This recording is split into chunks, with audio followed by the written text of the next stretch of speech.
Fall of Avalon. This is essentially the ultimate beginner's guide to show you how to clear out not only all of the quests in the first area of the game, but also find all of the secrets. And in this stream, we'll be finding a good chunk of those secrets that pertain to either kind of like stealth builds, critical builds, or two-handed builds. So we're going to be actually focusing more on the two-handed weapons because that's the character that we're using. So I have two excellent spots for you to find some of the best weapons in the game very early on. So first and foremost, let's just recap what we did in yesterday's stream. Ultimately, all we really accomplished was escaping the island asylum and then making our way from the beach where we landed. We did speak with Caradoc at some point around here, and then we kind of just tagged a few points along the way. We didn't actually clear any dungeons or anything, aside from getting the questing egg that was in this Shrine of a Forgotten God here. We did tag the All-Mother's Shrine and some fast travel points. There are, of course, a few things we're going to be finding along this way, though, and we just kind of took a beeline straight to the keep. This keep is going to serve as our major hub. There are places where you can shop, eat, use different services, and of course, have your stash. And what we're going to be doing next, after we communicate with all of these NPCs and get a bunch of side quests, we're going to activate all the side quests we can, and then we're going to be making our way due north. And there'll be certain encampments and things of kind of things of interest here. And as you can tell, we talked about last time, we picked up a few of these bounties. So here we have the bounty, you have the bandit leaders, right? So we're going to be dealing with all of these here in due time. But as you clear them out, there'll be more on the board and we can take them on. But let's go ahead and communicate with everybody in this keep. There are tons of people here, tons of side quests.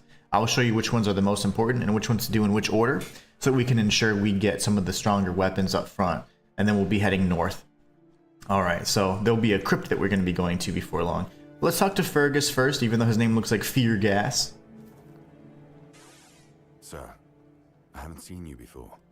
I wasn't expecting any guests, and you don't look like a new recruit. And yet, Odrin let you in. He's not drinking again, I hope. Actually, yes, he was pretty drunk. Most unfortunate. But that explains why you just strutted into the horns. I'm afraid I'll have to take action. The name's Fergus, and I assume you already know I'm the quartermaster here. Now state your business. And please, try to be convincing, or the walls of this fortress will be the last thing you'll ever see. I got this pin from a friend. I assume you know what it means. Yes, I know. And that's why you're still standing in front of me. However, these pens were only given to certain people. They mean that in times of trouble, these people will always find a safe haven here in the Horns. That makes me wonder, what happened to your friend? Where is he? Well, so we were on a boat heading from the island asylum to the shores of Avalon. And pretty much what happened is a monster attacked us, and we got separated. We know he survived, though. We can say, because we saw him at the opening of that cave, so we can say we got shipwrecked on the way, but he could have made it. If what you're saying is true, he must have had a deal with somebody well above my pay grade, and that leaves only the captain. However, if you're lying, then you might as well have just confessed to the murder of a Knight of the Round Table. But nobody's that much of a fool, I think. Fortunately for you, I've seen my fair share of morons in life, and you don't look like one. Fortunately for me, this pen only means that I'm to make sure you're safe in the Horns. Nothing about helping you out with whatever you're up to. Lovely. Anyway, welcome to the Horns of the South. He's like, welcome, after all that. I think I will. What's up, Matthias? How are you doing? No, we haven't given up on Clair Obscur just yet. I did want to get this game started, though, because it's new, and Clair Obscur has taken me like multiple weeks to get through because of the way we're kind of tackling it. So I'm just kind of changing it up a bit, but we're going to go back and finish that here before long. I did want to get a good start on Tainted Grail, though, just because I've been having so much fun with it. And I wanted to make sure that I showcased it to the best of my ability, because I haven't been able to put it down, honestly. I haven't touched Clair Obscur since the last stream. And also because I wanted to definitely kind of like pay it forward a little bit, because the devs sent me, you know, the key and all this other stuff ahead of time, so it's really nice. I didn't realize it was going to be such a good game though. And these are right up my alley. Like my favorite games, some of my favorite games of all time, Fallout 3, Oblivion and all that. So those are some of my favorite types of games, my wife included. So she also wanted to see this. I was like, oh yeah, I'll definitely stream it. So just for a few days, and then we're going to be jumping back to finish up Clair Obscur, and then we'll do the remainder of the Tainted Grail. Kind of walkthrough essentially is what this is going to be. All right, so speaking with Fergus, he says, so we want to speak to the captain, obviously. That's what Caradog asked us to do, because we essentially want to get to our hands on Excalibur. We know that, you know, from the Undead Asylum, the Island Asylum, that Ninian was the individual we killed that was a keeper. We took his tags. This is going to start a quest for us that allows us to continue to turn in other tags that we find along the way. And then we'll just keep going from there. So let's see here. Ninian. I knew the Red Death would take him. Damn shame. He was one of the good ones. You did right bringing this back. The horns. Matthias says, cool, man. Yeah, I'm definitely not going to give up on a game like that. Now that I think of it, how did you manage to get hold of his tag? Also, guys, remember that any series that I start, I definitely want to see to completion, because we have a whole project where we're clearing out backlogs of games that I've started but not yet finished, and we kind of identified which ones I would be completing and others that I just completely abandoned because it's just like, yeah, I'm not putting myself through that.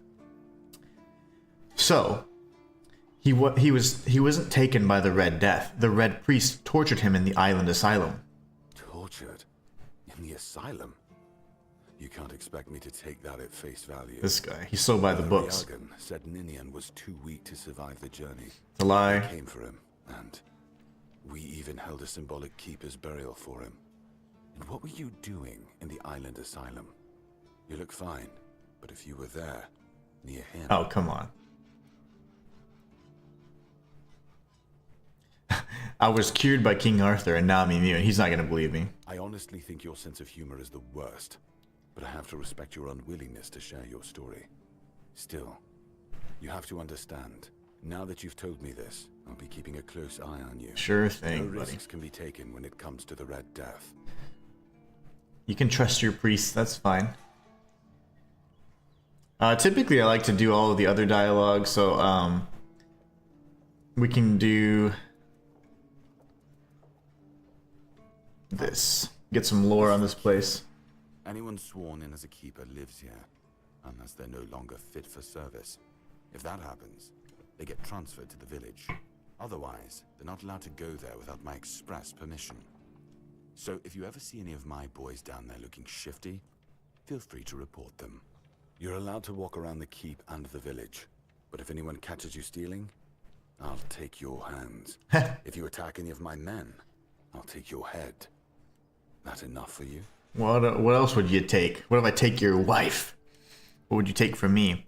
Matthias says Excalibur. Makes me want to dig out Guy Ritchie's version of the King Arthur movie. He made Excalibur OP and awesome. You know, I don't know if I've seen that. All right. So we're gonna go ahead and get a few people in trouble. Remember, we're chaotic, kind of like neutral / evil. Odrin was the guy at the gate. He's complete drunk. He didn't even know we were there. We're gonna get his ass in trouble. He's not our first line of defense.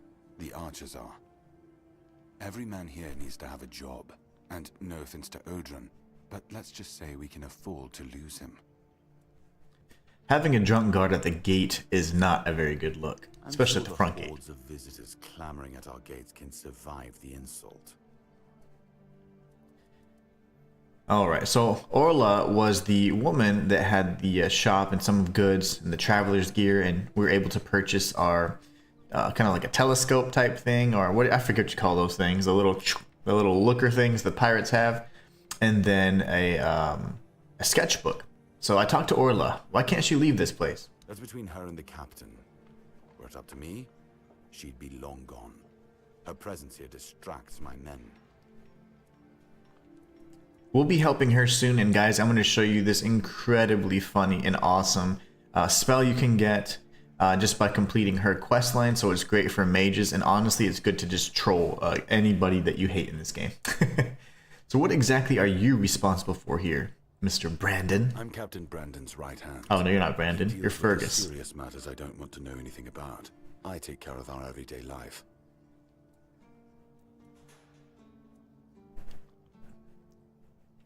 That's one of our tags. Every soldier gets one when they pledge their loyalty.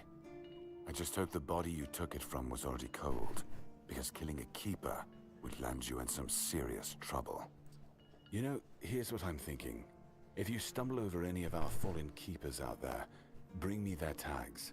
Sure, they all swore to stay here until the bitter end, but they have families who deserve to know what became of them. Oh, there's plenty of dead keepers. But since I can't send any more beyond these walls, maybe you could lend a hand. I'll pay you for every tag you bring back. And this is a great option, actually. You get 100 gold per tag, and sometimes even more. So I honestly strongly suggest giving these You know tags. where to find me if you come across any more. It's just a great way for money, so to accumulate money, tons of it, very early on. So anyway, so we can say, I'm actually here for Excalibur. Excalibur? You want to pull it out? That's a good one. Well, be my guest. If you think you can, go ahead. But unless you're King Arthur reborn, I wouldn't count on it. Oh, if only he knew. Is there anything I can help you with? We've been having trouble with the dead lately. The kind that don't want to rest in peace. There are more and more of them roaming the area. It might just be the weirdness, as it has been steadily creeping closer from the north. But somehow I doubt it. Spyglass, that's the word. I suggest you go see Marg first. He knows best what's going on there. So what we're going to be doing now, thank you so much for reminding me, Matthias, it is a spyglass. So essentially what we're going to be doing is helping Fergus out, because honestly, he's not going to allow us to see the captain, and there's a reason for that. But what we're going to be doing is trying to get on his good side. This is, of course, the faction called the Keepers. They're the Horns of the South. And what we're going to be doing is trying to make good with them so that they can kind of let us in, trust us a little bit more, build rapport, and then we'll be able to find some excellent goodies. We're going to chat with him a little bit longer, and then we're going to move forward. So let's see. Who's Marg? He's our huntsman. He keeps us stocked with meat, so the lads don't have to live on fish alone. They get pretty grumpy when that happens. Right now, Marg is the only other person who's allowed to leave the keep. I'm not about to risk the life of our last link to the outside world, especially when you're so eager to lend a hand. Do you have any idea what might be causing this? There is a local legend about a dark druid named Slaughter? Slaughter, that was it. He was a necromancer rumored to be able to raise the dead and make them do his bidding. It's quite an old legend, though, so unless he managed to raise himself from the dead, I doubt he's behind this. And we're going to find out exactly who is resurrecting these bodies and for what reason. And there's also, as in almost nearly all of the quests, they're so well designed that you have a number of different ways to not only complete them, but then they have a number of different outcomes too. So we're going to be trying different outcomes to see the results, and I'll explain the outcomes that I obtained on my off-stream playthrough so you know exactly which route you want to take. Alright, so why didn't you send in your men to investigate? The captain forbade anyone from leaving the keep, so I couldn't. And truth be told, I didn't particularly want to. We don't get many recruits, and you're, well... Expendable? Your words, not mine. Can you tell me more about the cemetery? It's old. From what I've heard, it even predates the Horns of the South. The keepers and the people from the village below used to bury their dead there. But after the flood, it's been pretty much abandoned. The flood? Yeah, damn druids. They flooded a village of innocent people just to show everyone they're still in power. Fat lot of good it did them. I'm not gonna lie, I'm glad we got rid of them. The things they could do were unnatural. Where is the cemetery? It's not far, and it's hard to miss. But honestly, I'd suggest you go see Marg first. You don't really know what you're walking into, so if I were you, I'd try to learn as much as possible beforehand. Alright, I'll do that. Try not to get yourself killed, and get rid of whatever's been causing the problem. So, the other thing is, I'd like to speak with the captain. Just as I thought. If you have friends among the knights, you'll want to talk to the captain. But that's not happening anytime soon. Why? Because I said so. What? Did you really expect that you could just enter our keep and head straight for the captain's quarters? There wouldn't be much point in having walls and guards here if anyone could just do that, would there? This pin should tell you I've got some friends in high places. My strength isn't high enough yet, but So what? I tried it. And have you helped any of my people? Or are you just here to wave that pin in my face again? First, show me you care, and then I'll take you to the captain. I can't have every random stray wasting his time. Not now, when the outcome of the war with its tribes is so precarious. I trust we understand each other? Fine. Clear as day. First the work, then the audience. Good. Come back when you've proven your worth to the Horns of the South. Then we'll talk.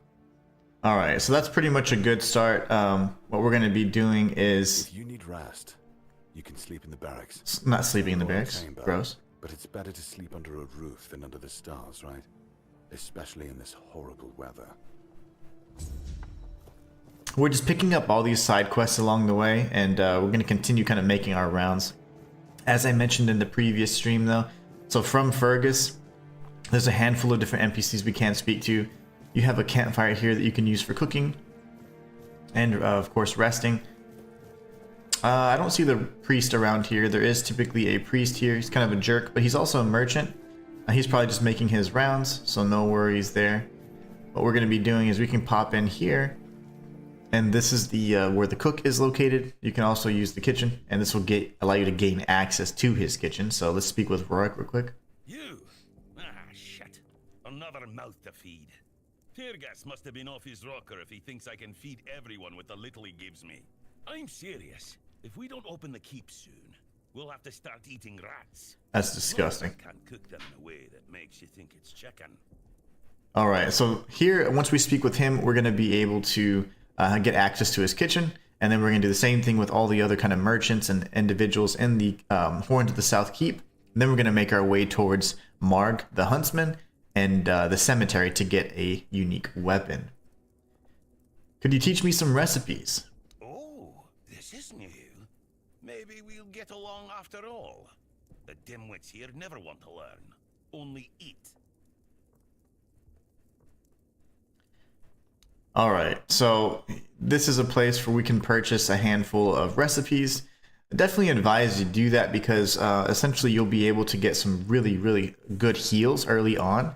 And they heal over time, just like any other foods. And you can also just buy ingredients. At any point in time, you can always sell things as well. Never a bad option to consider. Anytime you get with a merchant. But yeah, then we have access to his cooking station as well. We're going to just move forward.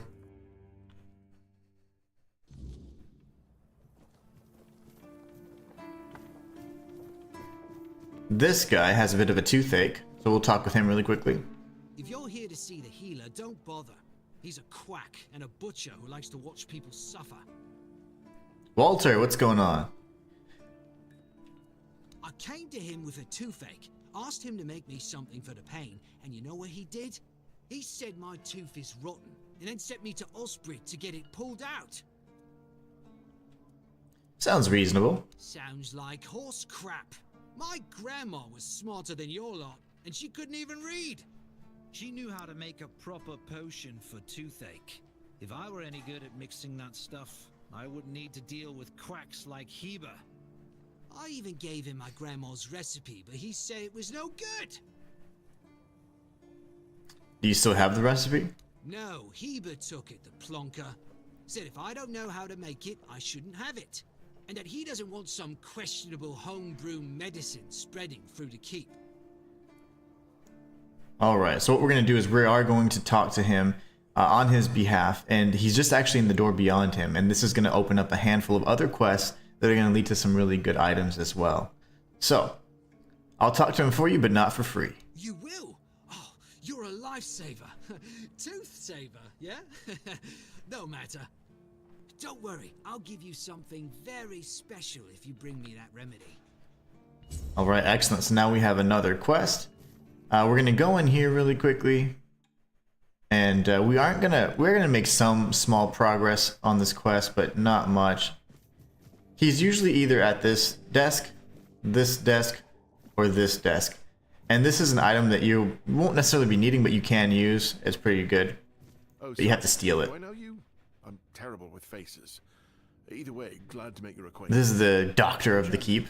Physician. Raised in Camelot and trained in the Royal Academy. Alright, so first thing we can do is, honestly, we can just go ahead and say, is there anything I can help you with? He is talking about a handful of different things right now, and you can have these different options of, use the different dialogue options, but honestly, we just need to get to one of the major points. He's tied to a handful of quests, but no big deal. Why would you, though? Don't you have better things to do? Aha, got it. So you're Trying to make good. not out of the goodness of your heart, but for your own selfish plans. That'd be a good summary. Understood. It's a good reason. Well, I'd say it's better than most. But all right, if you're a mercenary, then I do have a job for someone who'd be willing to risk their life in exchange for material goods. Absolutely. Straight to the point, eh? All right. I need someone to perform a ritual within a stone circle nearby. You go there, read a spell, do whatever needs to be done, come back and tell me exactly what happened. Alright, so essentially, now we have another quest that we've activated, and he's got his own set of merchandise, origin potions as well, and he has a handful of different recipe books, so you can get health potions and things of that nature. You can also find these in the wild, so not necessary, but always a good idea to at least look at. This is the ancient scroll he gave us that tells us the ingredients we need to actually conduct the spell and ritual that he was talking about. But for now, we've activated a handful of these quests. What we're gonna do is just run over here and see I can see the this fool over here. I don't necessarily like him, but he does have a decent shop. So this is Brother Reagan. He's a red priest.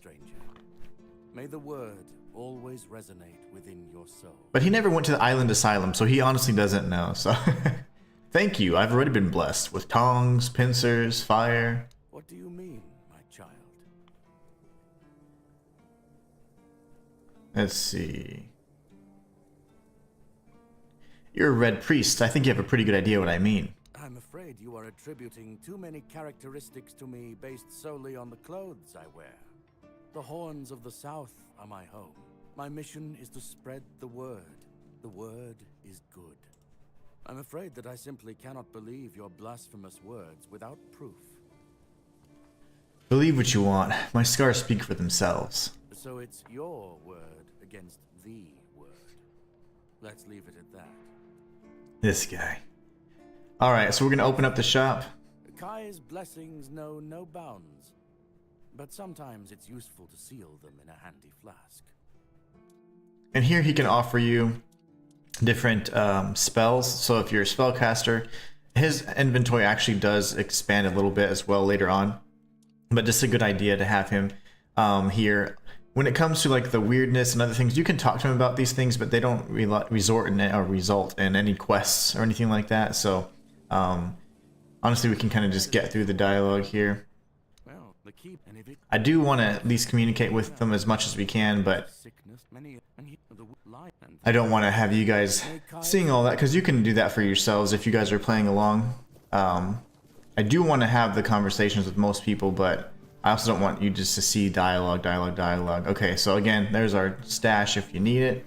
We're going to be heading over here, and there's a few funny interactions we can have. We're going to be talking with this guy first. You all right, newbie? Have you been to see the refugees? I can't believe poor Cole was put in a cage. Hey, what a mess. Cole came to us with a group of refugees from some nearby villages. They were looking for shelter from, well, everything that's been happening here. Bandits, the weirdness, the Del Reader, hunger. I was happy Fergus let them in and allowed them to stay.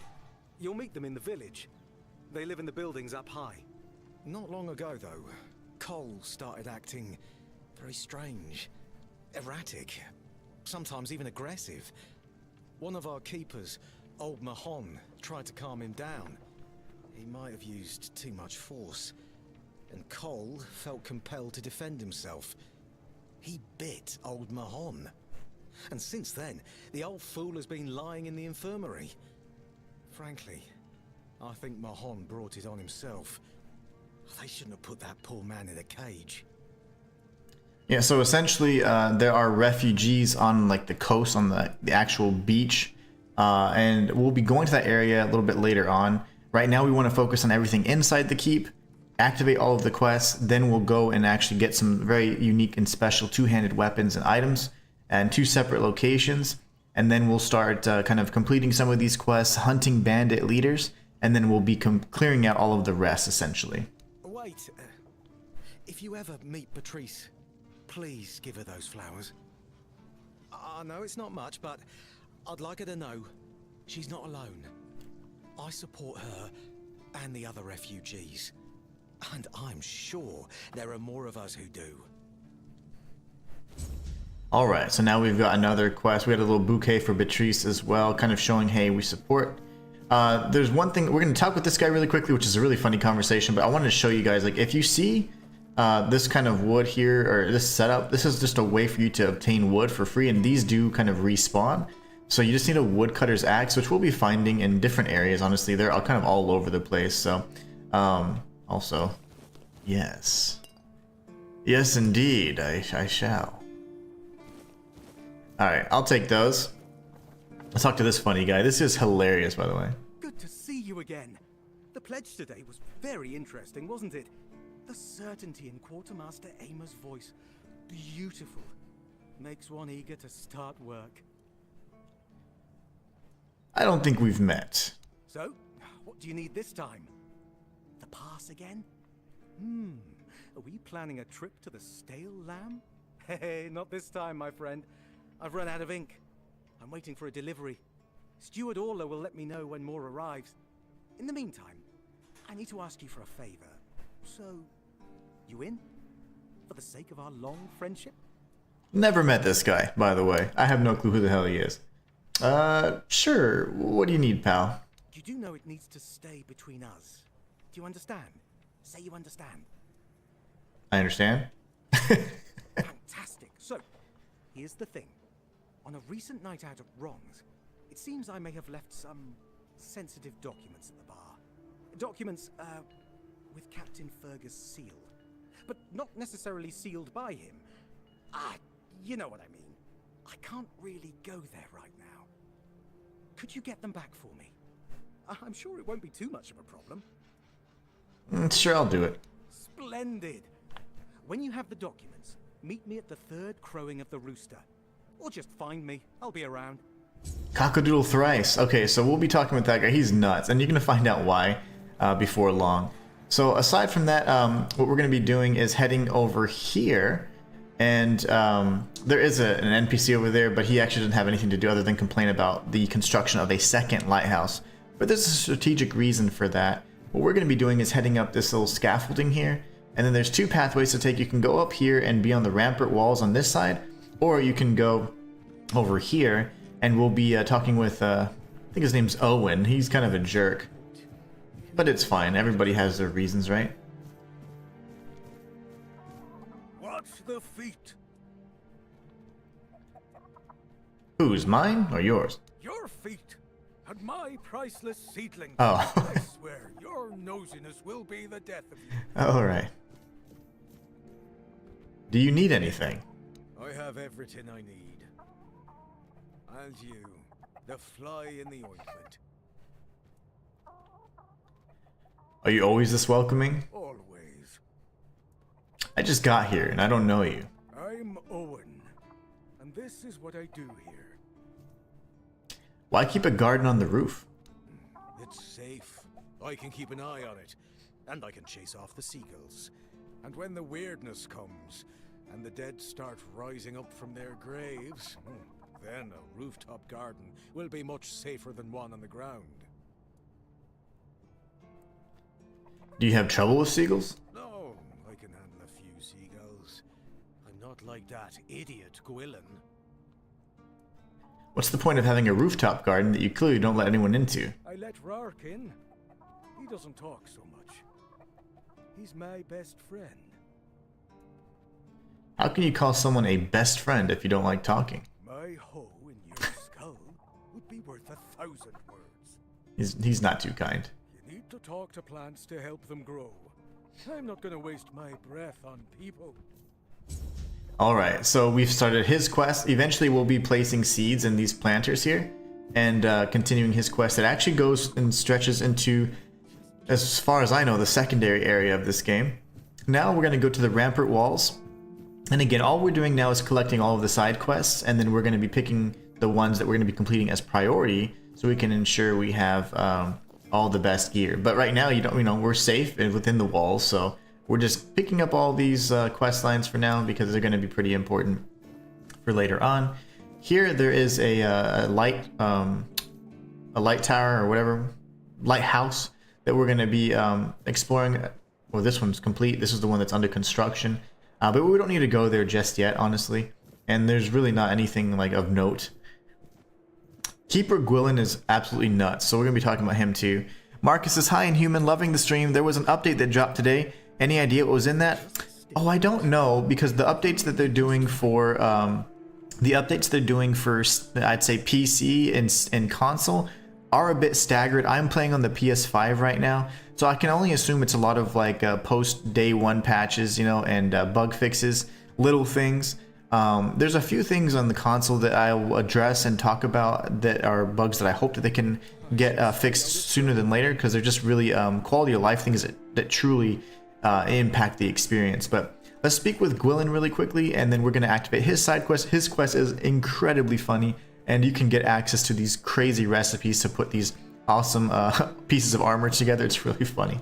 Bloody seagulls! Can you hear me? You flying vermin! Just try landing here and I'll pluck your asses clean. A keep by the sea. What a great idea that was. And what do you want? Seagulls. Why are you so fixated on them? I'm fixated. Me? Oh, you didn't see what they did to me a week ago. I was just standing watch as usual, and then, suddenly, splat. A dozen of them flying overhead, screeching, shitting and whatnot. It's too funny. I yelled what I think about them, shaking my fist. And then another 4, splat. And they kept screeching. I tell you, they're laughing at me. I spent all night cleaning my armor. Sewell didn't think it through when he decided where to put the keep, mark my words. Come on, they're just birds. Sure. If you haven't noticed yet, everything here tries to destroy you, including the bloody seagulls. I once managed to shoot a few. I thought they'd learned their lesson and wouldn't be flying over He's here never anymore. gone to the beach. Guess what they did? They kept shitting with increased force.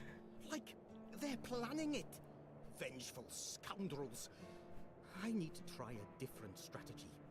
Find something that will make them feel real terror. Like the way crows are afraid of... There you go. Now we're thinking. I'm sure seagulls also have something that scares them. We just need to find out what it is. I can help you out. Oh, thank you.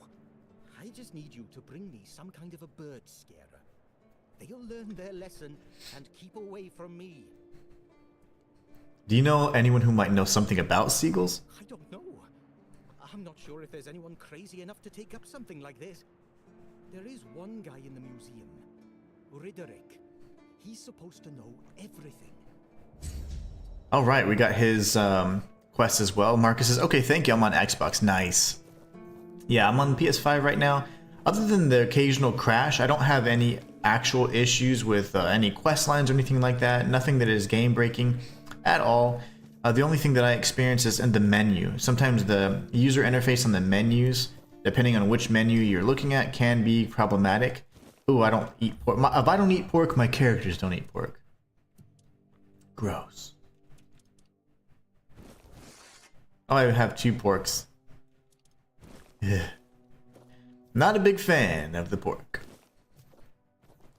Where's my venison? I saw venison somewhere. Okay. So anyways, if you needed short swords, you can pick those up there. Most of these individuals are going to have or be tied to certain quest lines, which do overlap, by the way. This guy doesn't necessarily have his own quest, but it does have like interaction that you can kind of be pointed to Heber or Yan or Jan, the physician. Were you at the pledge? I didn't see you. Yeah. Victory over health. Honor over life. You look tired. Yeah. Bandits, tribes, Sodom all. Sleep, damn it, is the worst son of a bitch I ever fall. No sleeping, though. The service is eternal. Where would we be if Seawall took naps all the time? You need to serve. Not... It will kill you, you know? You need to rest. I shut my eyes for about 15 minutes every day. Sometimes 20. Besides, a true keeper doesn't sleep. He keeps watch. The Old Mother will reward me after I'm dead. But I'm not gonna lie. That potion from Eber, our physician, works miracles. You could stand on the walls all day and night and not even think about closing your eyes. Couldn't you ask him for more? What? Listen, pal, I never asked. I just came in the evenings when I was getting sleepy and took it. And then Yan put it somewhere else. Keeper's vigor. Good stuff. So you were stealing. Excuse me? Those were local supplies for every keeper. Shit. Maybe I was stealing. Oh, I never thought about it like that. Alright, so now this is where it would point you to where the physician was. So if you didn't speak to the guy that already had a, a sore tooth. Aside from that, I mean, obviously you can always kind of search around and see if there's any goodies. This is actually just a location where we're going to be placing a trap later on for the seagulls. You can get a sharpening stone from there as well. Sharpening stones are going to be used to upgrade your weapons and armor as well, so not a bad thing to have on your person. We're going to be going this way now on from the rampart walls and heading back down. I should stay out of trouble. And we're just going to be activating the final few side quests before we go outside of the keep. And as we make our way outside of the keep, then we're going to be heading towards 2 unique two-handed weapons. I'll be heading to those first, and that'll allow us to then do better whenever we're facing off with some of the bandit leaders that we're going to be pretty much taking their heads. Just so you know, guys, there's a few areas here that look like they can be interacted with, and they're not. The barracks is a place where you can sleep. And we already talked about the kitchen area as well. I don't remember. Oh, this is the jail. So there is a justice system in this game. So obviously stealing, getting caught, and things like that, that can get you in trouble. So do you do that? That's up to you. Balthazar. Do you need? This is a prison, not a museum. We don't admire here. We punish. At least that's what they tell me to say. I'm supposed to be intimidating. Grrr. So the prisoners are scared of me. Oh, that's funny. So you can open up the shop and you can see what kind of different weapons they have, different items they have for sale. The cut-off hand is absolutely incredible. Like, I think it's so funny. Like, this is literally a weapon, and something that I strongly suggest you can pick up if you're one-handed. We're going to be going two-handed though, so this is also where you can get your first torch, and this is where you can get your woodcutter's axe. There's free ones as well, but honestly, just picking up one for 16 gold isn't going to break the bank. The Thief's Medallion is nice because it increases your sneak damage. So if you're going with the stealth archer type build like I am, it's pretty solid to go with. And then of course we have the Smuggler's Dagger. You can get a free Smuggler's Dagger. This is one that is incredibly expensive, but you can actually obtain this version of the dagger for free, and I'll show you exactly how to do it. But every time you kill an enemy, you get 10 gold. That is not bad, especially early on. It's just kind of a fun bonus for just getting a kill. So really, really cool stuff there. Of course, as with anything, you can always sell stuff. We're going to be selling a lot of like our arrows and all that. We really just don't need these because we're not going to be going too much for the archer type build. We're going to be sticking with melee two-handed for the majority of the time. So, all right. So we can continue speaking with him. Got anyone interesting here? Usually, it's nothing but interesting, folks. I'm telling you, in these crazy times, every one of them comes in with some wild tale. Like his voice. But right now, quiet as can be. Good thing I've got my books. All my adventures are in there these days. That's exactly my issue, Marcus. That's my biggest issue. When you're trying to either place something in stash or take it out of stash, the display or the item description disappears unless you didn't move your cursor. So like if you didn't move and try and select a different item, if you just put an item away and then the next item slots into the first kind of slot, you would then be able to see that item description. But if you're trying to look around and pick and choose and put certain things away, you completely lose your ability to read the item description, which is super annoying, especially when you're trying to take something out, because you otherwise have to be, oh, which relic do I want? I don't even know what it is. So that's super annoying.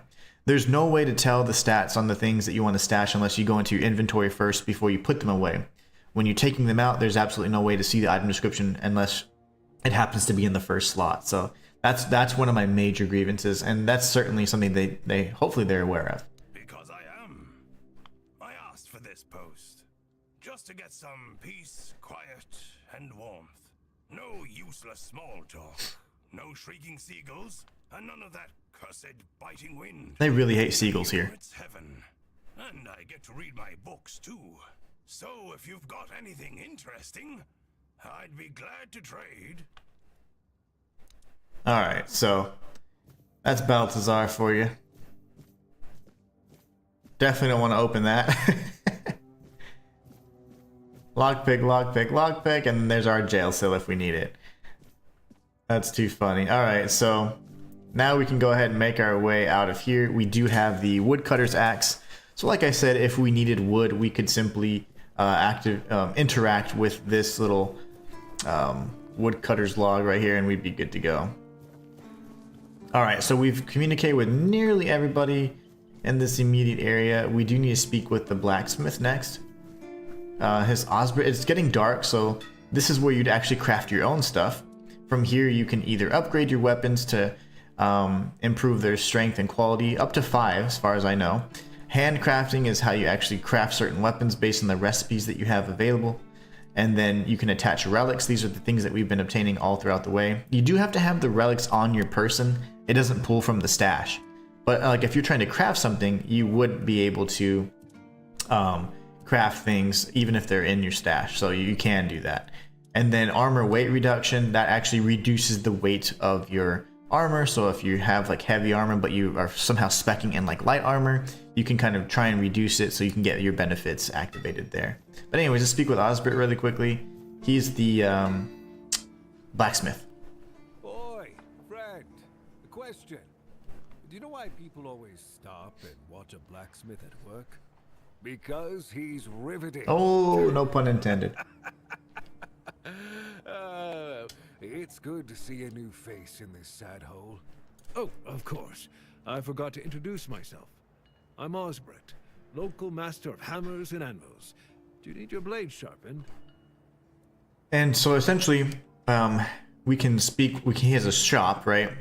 You can get sharpening stones, recipes for different types of arrows, weapons, etc., even pieces of armor. And then he sells some weapons as well. We're going to be looking for, of course, something that is two-handed. So this here would actually not be a bad purchase if you didn't follow this guide. Because if you're following this guide, I'm going to get you something much, much better. I'm going to get you a handful of weapons that are going to, two-handed weapons anyways, that are going to be incredibly powerful. But this isn't a bad one to have early on. It does deal a decent amount of damage. I would say it's pretty solid, honestly, in my opinion. But if you need two-handed, he just has like basically anything you can kind of come up with in the beginning. You're more than welcome to kind of get rid of some things. I'm going to be selling some of the stuff that we have so that we can make some space for it, like put away some of the spells and all that stuff as well, because we want to make sure our weight is low so we can kind of just hold on to all the goodies. So, do you have any work for me, Osbert? Ha! Friend, I wish. But the only task I could use help with might be a bit too delicate for you to handle. Unless you're a master goldsmith, then feel free to prove it. And I'll have work for you immediately. There's just not enough of them to go around. And now that we're on lockdown, there's not much demand for my services either. There must be something I can help you out with. Listen, I said I don't have any jobs, as in things I pay you for doing. That doesn't mean I can't teach you a thing or two. If you're willing to learn, that is. Sure, teach me. Since you're free to wander about while I'm stuck in the keep, maybe we can make good use of that. You've probably bashed in the skull of a beast or two, right? The alchemists. They're likely snatching up the corpses, using the muck to cook their weird concoctions. But perhaps you'd rather craft yourself some armor from those hides, huh? We should start with something simple. Let's see. I'll give you some notes on how to make armor. You gather the materials and get to work. And when you're done, you can bring it over so I can see what you've made. So essentially, we have his quest now, and this is going to be like an ongoing quest where you can craft increasingly like more powerful sets of armor.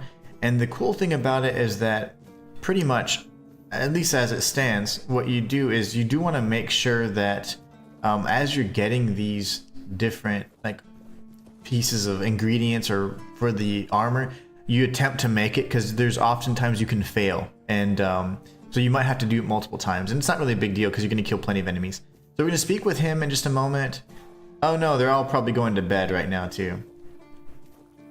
Yeah, they're going to be going to bed. So we have a few people that we need to speak with.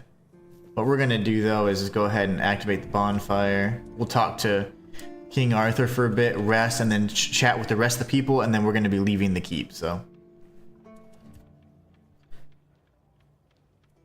that creature Caradoc slew, it didn't look natural. What was it? Not much. I never encountered one myself, but I heard stories about them.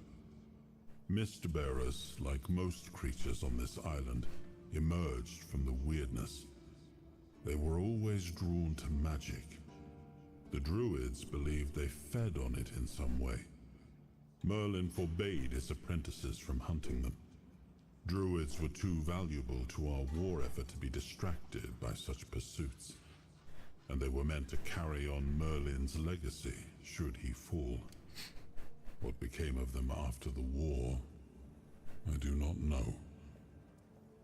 Sometimes I feel like the dialogue choices or the questions you can activate don't tie with the question you ask. So his answer doesn't tie with it. Because I asked about the creature that Caradoc slew, and I was saying if maybe that was a bug. It doesn't seem to match what we talked about. And the Mist Bearers are something completely different that we'll interact with later. Seawall. He was the first to set foot on Avalon, not me. He decided that if anything were to attack us in this strange land, he would shield me and take the first blow himself. I remember loyalty. A fierce, unwavering loyalty. To me and to Avalon. He must have been someone I trusted deeply. Perhaps as we move forward, more memories of him will come back to me.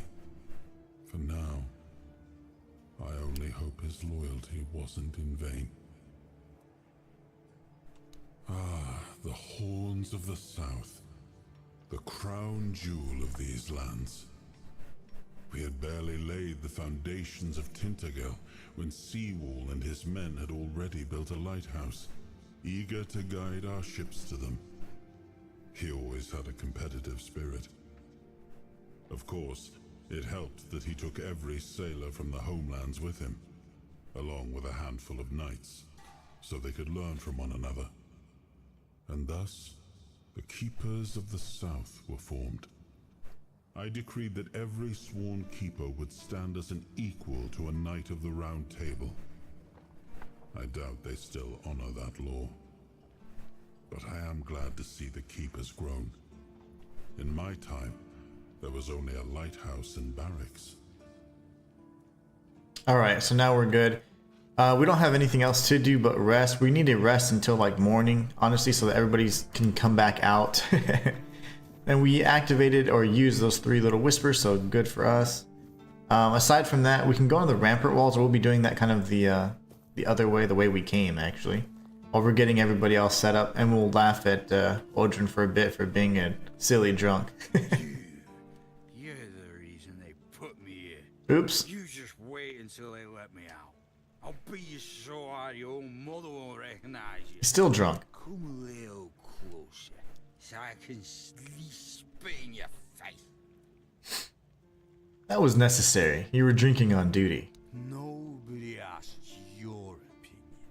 I drink because I want to. I drink because guarding that empty gate is the most boring shit in the world. What's it to you, anyway, huh? Maybe I was drunk, but the gate was guarded. It's not your damn pin, I wouldn't even let you in. But all is not lost. We can still be friends. Listen, just pour something delicious down my throat, huh? And I'll forget this insult.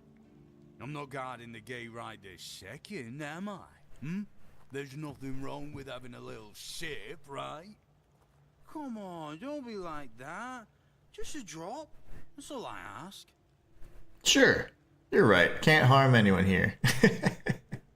Let's give him something good. Ooh, let's give him some whiskey. I knew it, my friend. I knew we could get along. Oh, delicious. You're the best, you know. Alright, silly guy. And as they start kind of pouring around and getting to their like stations, if you will, there's going to be a handful of people that we want to speak with, so we're going to go to the rampart walls really quickly, and then we'll come down, finish this area, and then leave out the front door. So, also there's like different areas. Sometimes they're houses, people's homes, things like that. This is the garrison. And this is also where a bunch of people sleep. I'll see if I can wake him up. No, he's still sleeping really good. Taking a good old nap, this one. I'm not sure like what time they normally get up. Typically I just rest or wait until they are where I need them to be. But yeah, they have sleep cycles and all that, which is pretty neat. Marcus says, are you going for a particular build or just a general playthrough? Any idea what max level roughly is in the first area so I know where to spend my points? You're going to get to around level 20 to 25 in the first area. I'm going for a two-handed build. My off-stream profile, I have a stealth archer that pretty much one-shots everything. So a stealth archer, it's a stealth crit build. So I'm sneaking everywhere and I'm, like I said, killing everything in just about one hit. It's an amazing, amazing fun build to play. But right now I'm doing two-handed and this is new to me. So, but I do know where there's a great wealth of weapons and things like that, two-handed in particular, that I'm going to be showing you how to get in this stream. Alright, let's talk with Keeper Dan really quickly. Are you here to keep me company or put me out of my misery? What? Just kidding. Love the view, but this weather is killing me. Maybe your clothes are too thin. You don't say. I didn't choose to be here. Our beloved quartermaster sent me to freeze my arse off. He said as punishment for spitting on the good name of the keepers. Whatever the hell that means. I just got drunk in the tavern and lost half my pay. And maybe some of my clothes. But I mean, why would he even care? It was my gold. I can spend it how I please. So I assume there's something you need? Oh, I need a warm coat. And I mean the absolute warmest coat you can get, huh? Osprey might have something in stock or know how to make one. I'd ask myself, but he's not exactly speaking with me these days. What's in it for me? Oh, come on. Can't you see I'm freezing? Who in their right mind orders someone with bad joints to patrol the walls in this kind of weather, eh? I'll see what I can do. Thanks. I'll be right here, freezing my arse off. And just so that you know, when it comes to rewards, you're going to be getting a quest reward regardless of the choice that you pick. If it's something that's a white dialogue option, if it's a golden dialogue option, that's going to be quest related dialogue, so you can always like get straight to the point if you want, expedite the conversation and things like that nature, and get you straight to your reward or activating the quest line. Two-handed, that's what I wanted to play. Brilliant, thank you. Yeah, no doubt, Marcus, no doubt. No doubt. Alright, so I do advise that we pick up any blueberries and eggs that you find along the way. We're going to be needing that for another quest down below. And if you needed some weapons for whatever reason, because you're short on some, you can definitely grab some there too. Here we have Keeper Pate. Hey, tell me, can you read? This is kind of a sad quest, but we're going to go ahead and play it out anyways. Yes, I can. Why? Listen, I'm no good with words. Could you read me a letter from my sister? She's learning how to read and write. Can you believe it? She writes letters to me. I'm so proud of her. I'll read it for you. Oh, thanks. Here's the letter. So essentially it says, brother, it ain't good news. Sorry, a few red priests came. They wanted to take Mom and some other folks because of the plague. Our dad and some other man did not agree. There was a fight and father got killed. Now I'm taking care of Mom. She's feeling more and more weak. We don't know if the priests are going to come back or what. It's hard, but she asked me to send her love and tell you to keep going and do good things, because that's the most important thing. It's me, Enid. I'm praying for you. Alright, so now we can chat with Keeper Pate. And what did it say? Everyone's healthy. Unfortunately, we do need to tell him the truth. If you had high enough perception, you could lie, but I wouldn't advise it. Instead, we say, I'm sorry, something terrible happened. No, you must have misunderstood something. What do I do now? I don't know. I don't know what to do. I should go back to him, right? You might get caught. You'd be accused of desertion and killing. And getting killed, sorry. I guess that's true. Yes. Excuse me. I need to be alone. So unfortunately, he's kind of like in his thoughts, and he's really concerned about his family because his sister Enid wrote that, you know, his family's not doing too well. So we'll see where his story ends. And then we have this guy here. This one's pretty funny. What do you think of scale armor? What? Scale armor.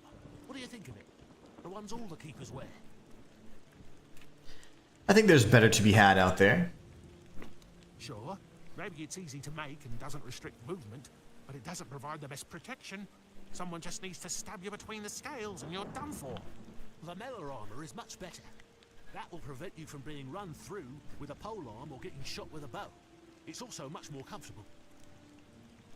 How do you know so much about armor? I read a lot about it. In Volume 4 of the Armorer's Almanac, Arden's Shadowblade describes the differences between various types of armor. For example, chainmail allows for a good range of movement, but it's heavy. It also provides poor protection against blunt weapons, and its production is laborious. Do you know how to make lamellar armor? Oh, of course. I mean, I've never made one. I'm not an armorer. But I've read so much about it that I'm sure it won't be a problem. Here's the page from the Armorer's Almanac that explains the process.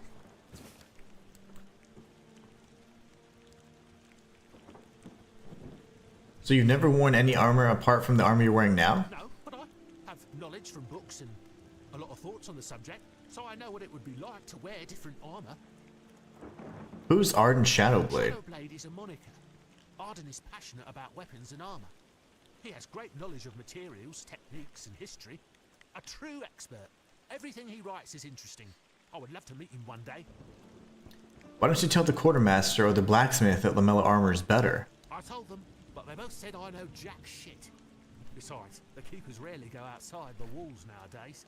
Then the quartermaster added that if I don't like our equipment, he could send me out scouting in just my underwear. Matthias, take care. Thank you so much for stopping by. We'll be continuing our Clair Obscur playthrough and finishing that up, hopefully by the end of this week.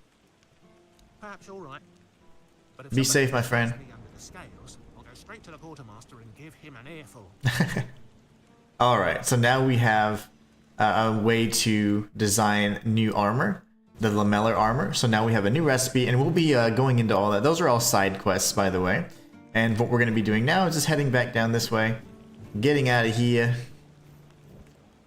and hopefully seeing if everybody else has got to their stations. These guys sleep so late. Like, wake up, you lazy bums.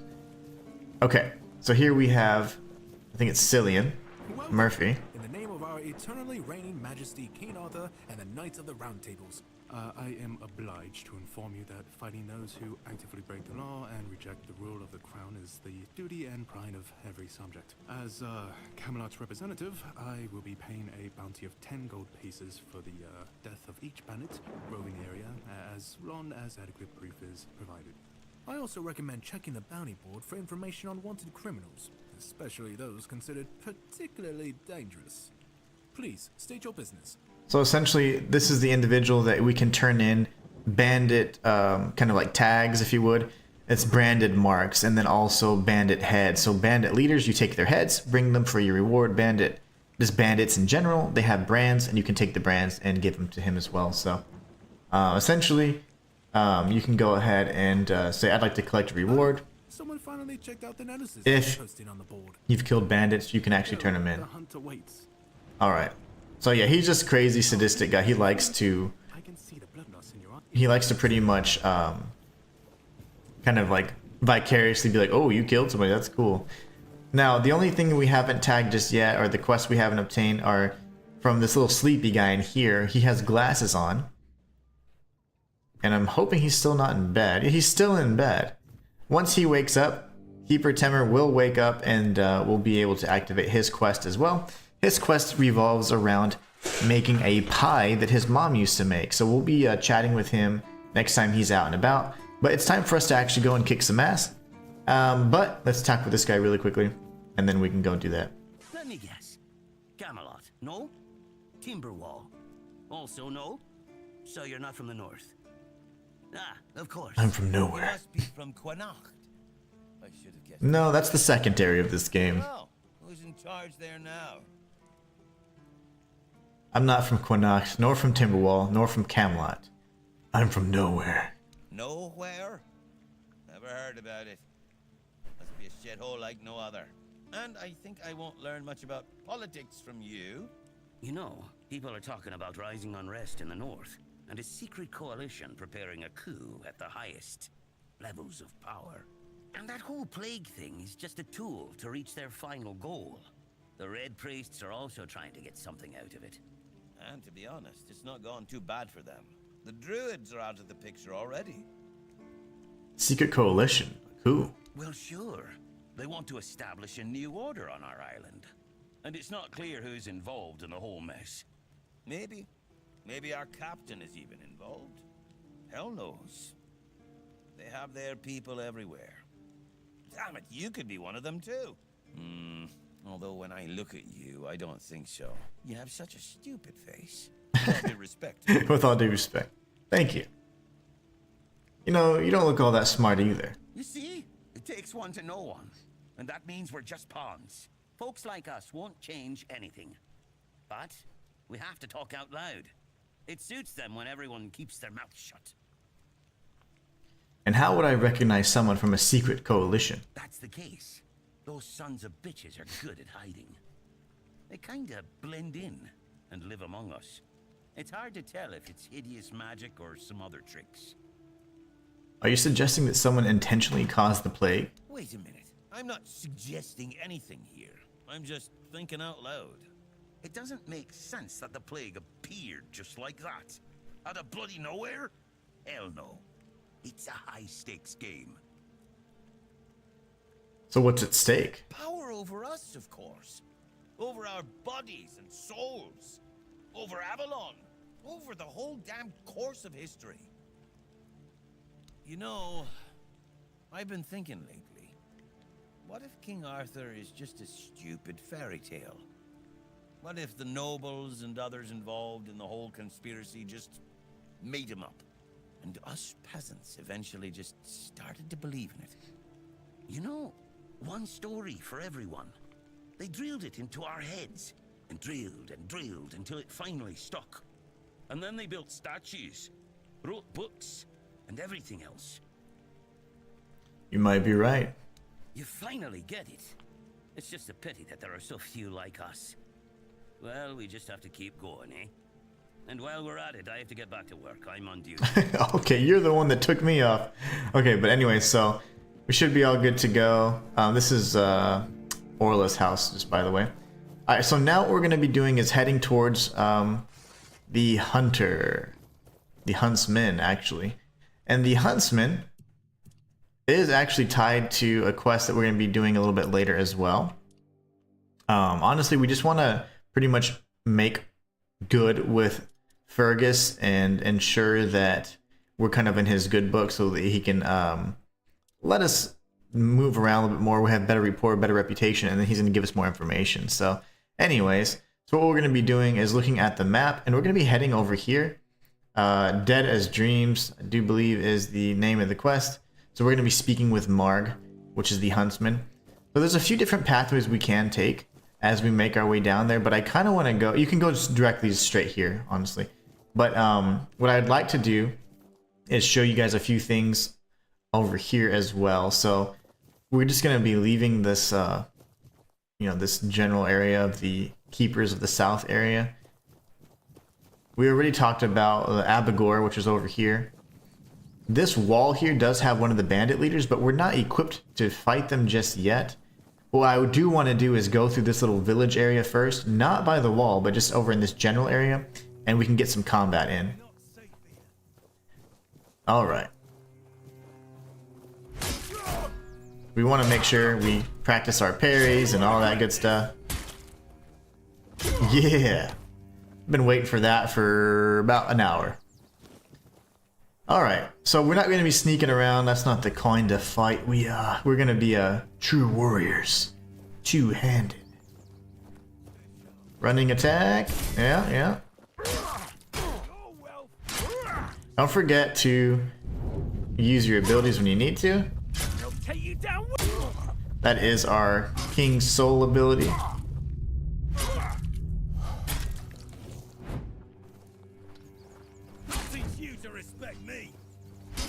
And remember to, you know, when you can, if you need to at least, make use of your evasion.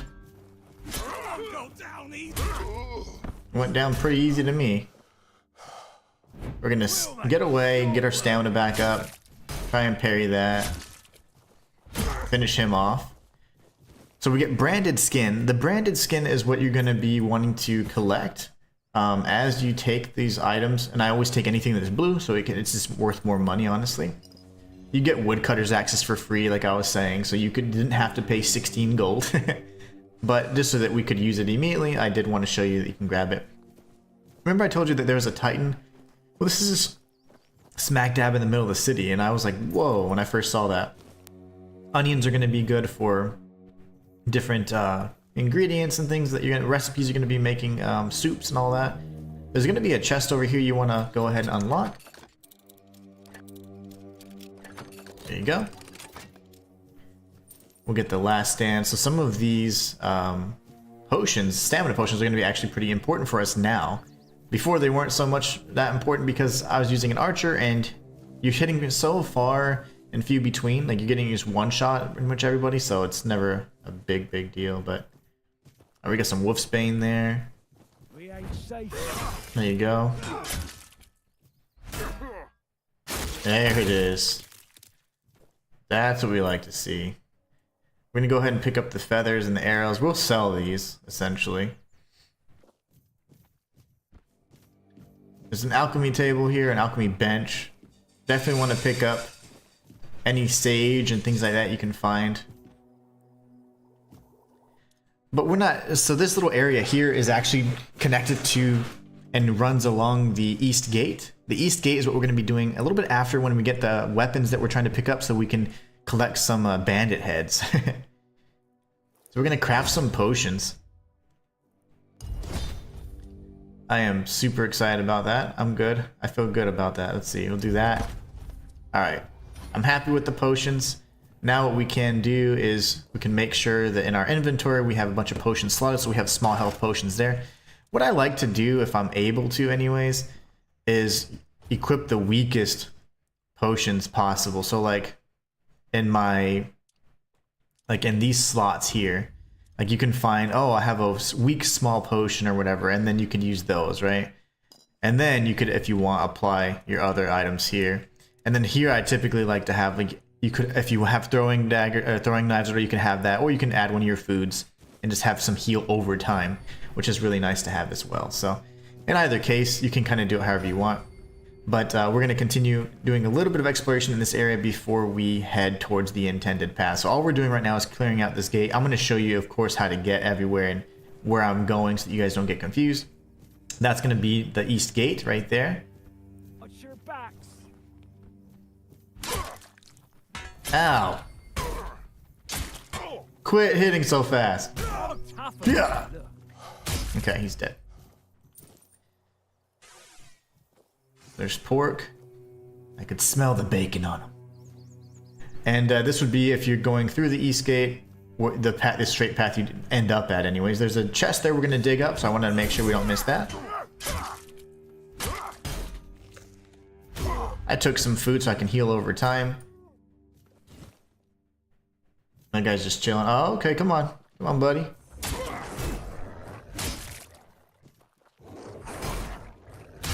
Get wrecked. Wolf pelt is going to be important to pick up because we're going to make it for the lamellar armor that we just got the recipe for. So let's dig up this chest right here, grab the mana potion. We can sell that. We're not going to be using mana, as we know. Instead, we're going to be going for... Oops. Whoa, whoa, buddy. Hold on. There you go. I was using the wrong stick.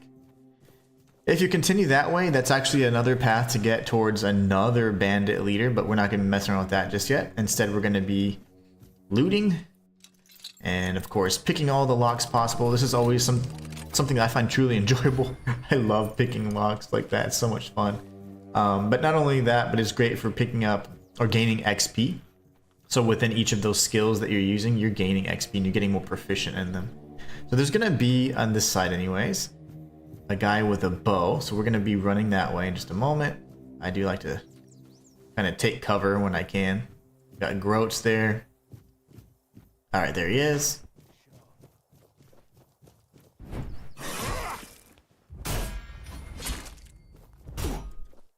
Your wealth is ours.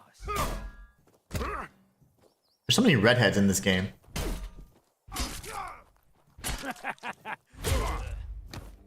Alright, we get his skin, and then we can pick up all these things. I like to pick up the looter's mask, like I said, because you can get a decent amount of coin for them this early on.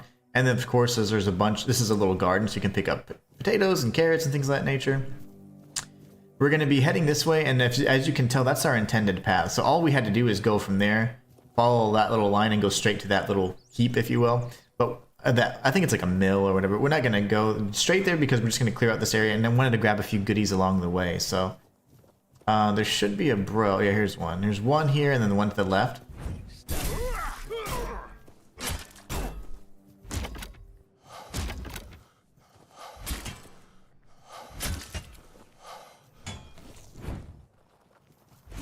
Ow.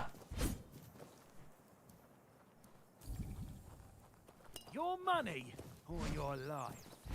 Are those my only options? This is going to hurt. This dude.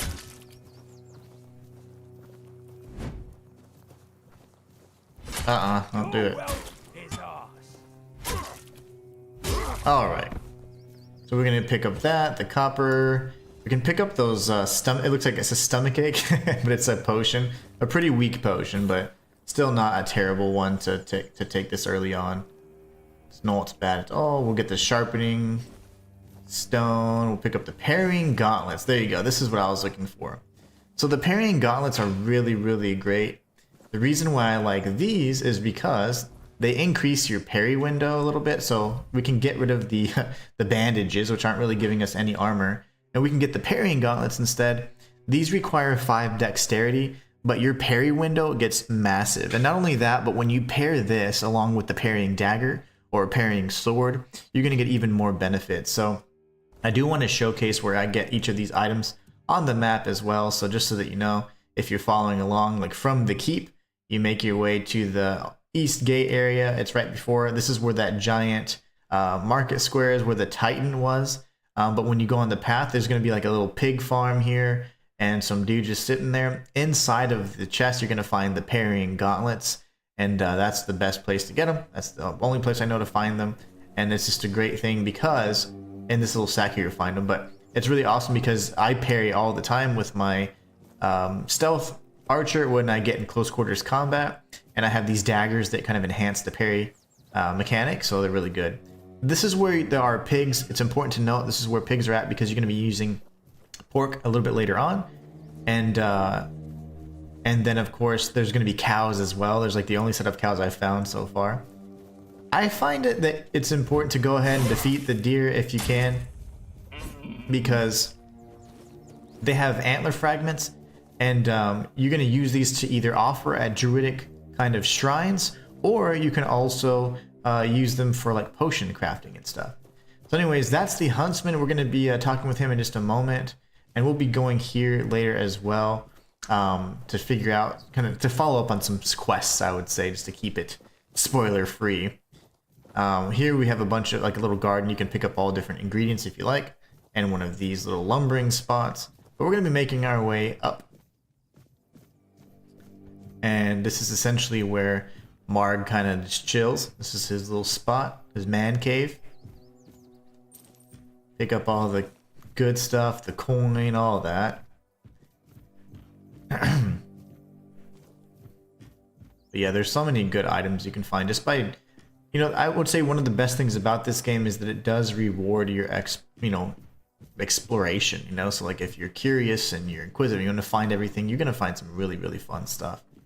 Just because you're searching around and you're taking the time. Unyielding Sentinel, that is I'll show you what it is. It's either a relic or it's a armor relic. So this is going to reduce your stamina cost by 4%. Pretty nice to have on your person because if you put it in your armor, like say you have a nice armor piece, relics can be equipped and unequipped, by the way. It's a nice thing to have to just reduce stamina costs, especially if you're using, like the heavier armors and things like that. It's going to be pretty useful. But anyway, so now that we got that, we can come back down and we're going to speak with Marg.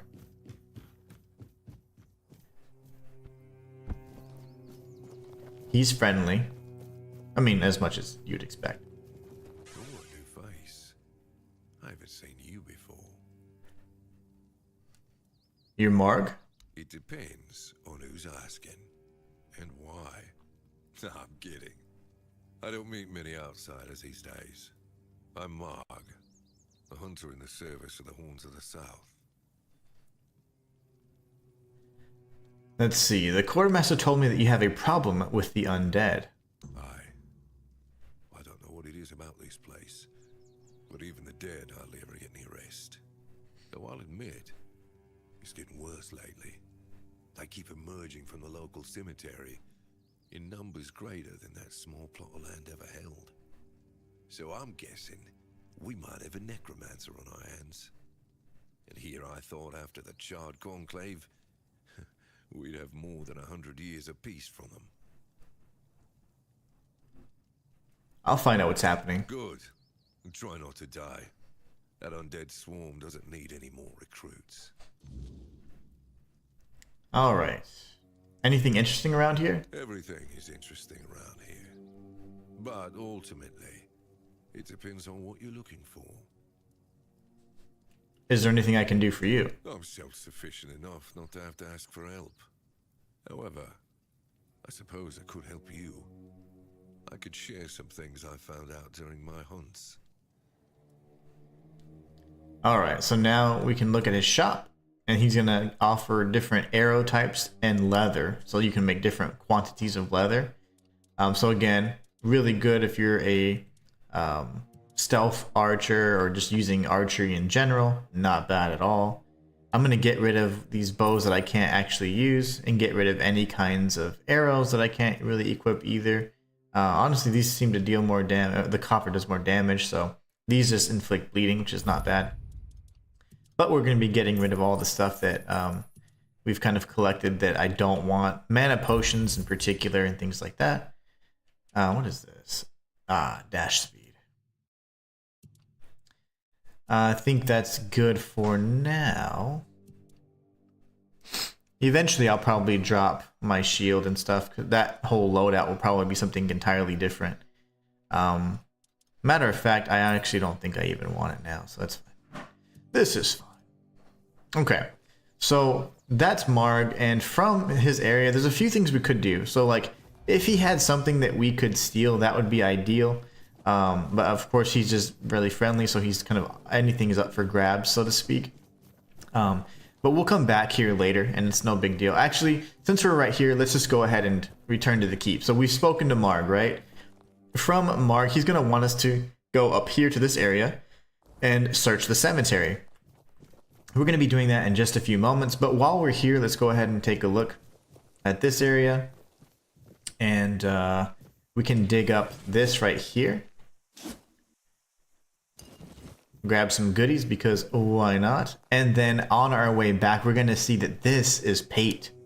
So Pate wasn't able to kind of stomach what was going on, and unfortunately, you know, he did unalive himself. So that is really, really sad. So we're going to be talking with Fergus, letting him know that really quickly so we can close out Pate's quest line. And Pate is the individual that we just read the letter his sister wrote, right? And so that's, in my opinion, it's really sad. It's unfortunate. He was just trying to find a way, and then he just couldn't deal with it because he couldn't be of any use, right? So let's go here really quickly. And we haven't saved in a while, so, and best of all, we haven't had any kind of crash, which is beautiful. But let's go ahead and save. We finally have this guy here, so what we're going to do is talk with him. This is what I needed. Oh, a new face? That way we'll have every single side quest and we can continue. Welcome, welcome. Why didn't I notice you earlier? Here's your glasses. You seem distracted. Yes, my apologies. Ever since breakfast today, I've been sort of lost in thought. I keep thinking of my dear mother's cooking, especially her famous pie. You see, all we got here is venison and fish. Venison, then fish. And then fish, fish, and more fish. Fish, fish, more fish. I can live with all the bullshit that's thrown at us soldiers. But the longer I live, the more I realize there's not much to live for, except food. And I'd kill for a slice of that pie. Couldn't you just make it yourself? As if it were that easy. I ain't much of a cook. And Rorik, the one we have here, well, he says we're soldiers, so we can stick our complaints up our asses. I could try, if you can remember the recipe. Really? Sure, I remember it well. Here you go. So now we have his recipe, and that's the final side quest for this particular area. We're going to be going to Fergus really quickly and giving him Pate's tags. This is, again, kind of a sad quest, unfortunately. He just couldn't bear the bad news. His poor family is pretty much all dying or dead.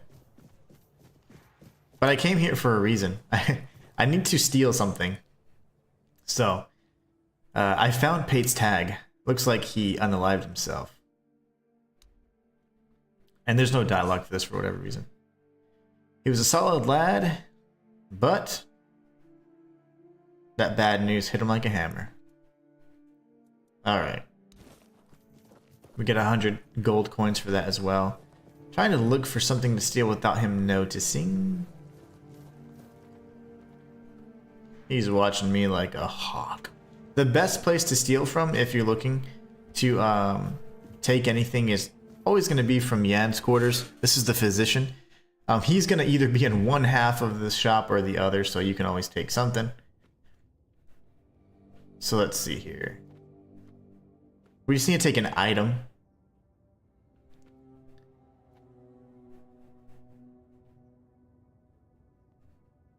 I kind of just want that anyways, but okay. A carrot. I don't know. That's you can take anything. I just like to take something that's kind of cool. Oh gosh, he's over there. I'm scared now. Never mind. Let's just take his carrot. I took his carrot. You want to steal something before you're heading to the cemetery, okay? And there's a reason for that. So now that we've done that, we're going to be making our way back outside and towards Marg's area yet again. So I'm going to show you on screen and obviously everything else you need to get there. So all we're doing is going this way. From the keep, you just make a hard left, and of course, if you go too far left, that's where you would find Pate's body, which is right there. We are going to continue to Marg's area. And then this is a path that's going to lead us directly to where we need to go next. So this is Marg's area, and then we can follow this pathway right here. And so if you're watching from here, we just hug this area, and we're going to go straight to the cemetery, which is the Deadest Dreams quest. There's going to be a Grimmalaka, or whatever they call it here. And this dude's always like in the most precarious areas. Oh gosh, okay. But yeah. Ow. You little bastard. You can pick up their hammers if you want. They're not bad weapons, honestly. So we can take a look at it. You'll be finding lots of those enemies in the vicinity, actually, so they can be quite a pain. Let's see here. Well, just to showcase the weapon, I suppose. So here it does a little bit more damage than what we already have, but it does require 6 strength. So again, not a bad upgrade for sure. If we look at kind of our stats right now, we don't have the 6 strength we need, but we know that any of those kind of fall under strength, so it's kind of neat. But yeah, you don't actually have the 6 strength just yet. We will be getting there soon, though. We only have 4 strength, so. But we'll be getting there. We can actually apply one of our points, and once we level up again, we'll have another opportunity. So, all right. So now we're getting to the cemetery. It is getting a little dark, so I say that we run 100 hours, or whatever, 20 o'clock. I don't know what they say over there. That is going to be really approaching the darkness. So we want to get safe around like 22, or start a bonfire around there. All right. So here you want to grab their bones and also any skulls they may have. There's going to be a few bros here, and as you can tell, the quest marker is telling us to go in there. We don't necessarily want to go there just yet, because we are going to be going into a different crypt that's going to be getting us something really neat. And remember, we stole something. That was all by design. Let's go ahead and destroy these guys real quick.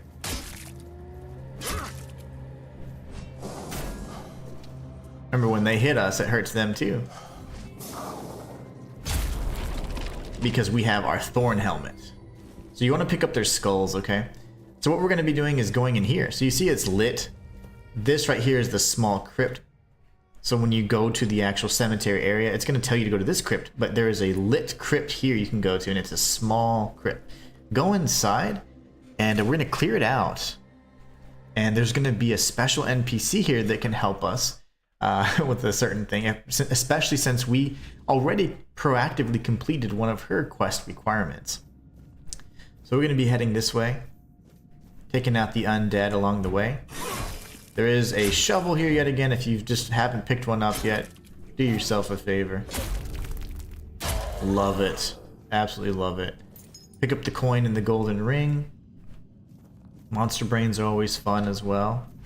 Oh gosh. He hit me so hard. Wowzers. He swung that thing like a mother. Okay. Nice. Alright, so that was funny. You do want to clear out that area. And it's really not that bad, but man, that boy hit hard. Hard. Running attack. There you go. Whoa, whoa, whoa. Take it easy. Pick up the golden ring again. We're going to be using our evasion this go around. Would you come on out of that narrow passageway?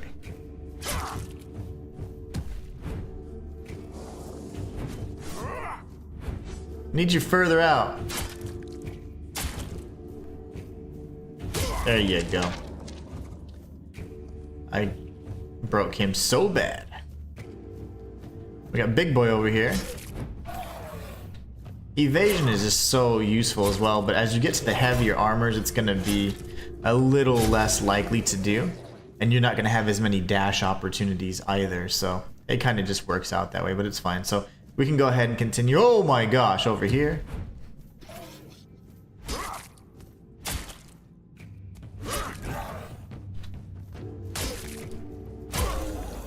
There you go. The mushrooms and different things you can get here.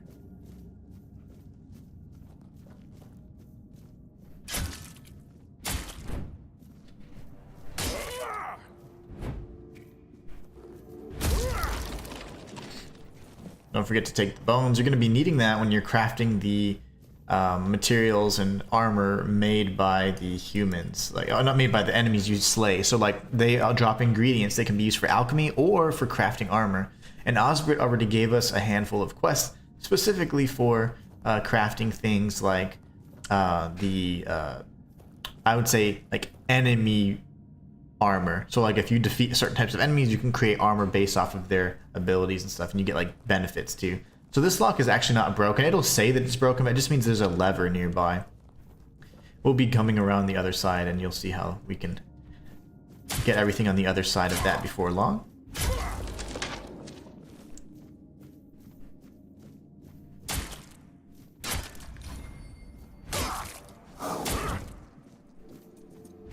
There you go. Get the lockpick and the sharpening stone, of course. Any skulls or anything like that's always good. So this is not a place that you can mine, just so you know. It's just a way you can get a few lockpicks, just a few extra goodies.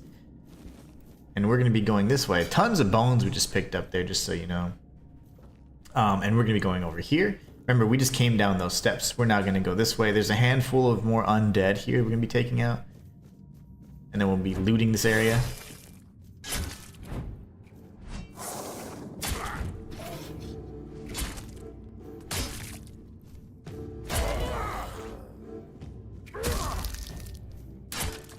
Don't forget to do your heavy attacks. Those things are so powerful, by the way. Alright. Bright Opal.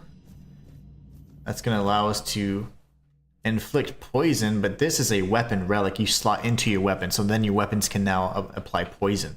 Not a bad thing to have. There's also like bleed stones that apply bleed, all kinds of other things. So what we do is we jump in this crypt here. And this is where things get a little interesting.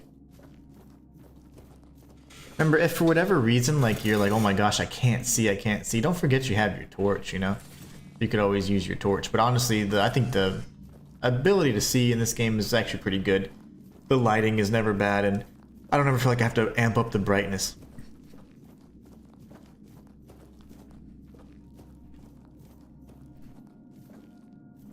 So you can go around this way. All these paths converge, and you're going to eventually end up in the same spot anyway, so.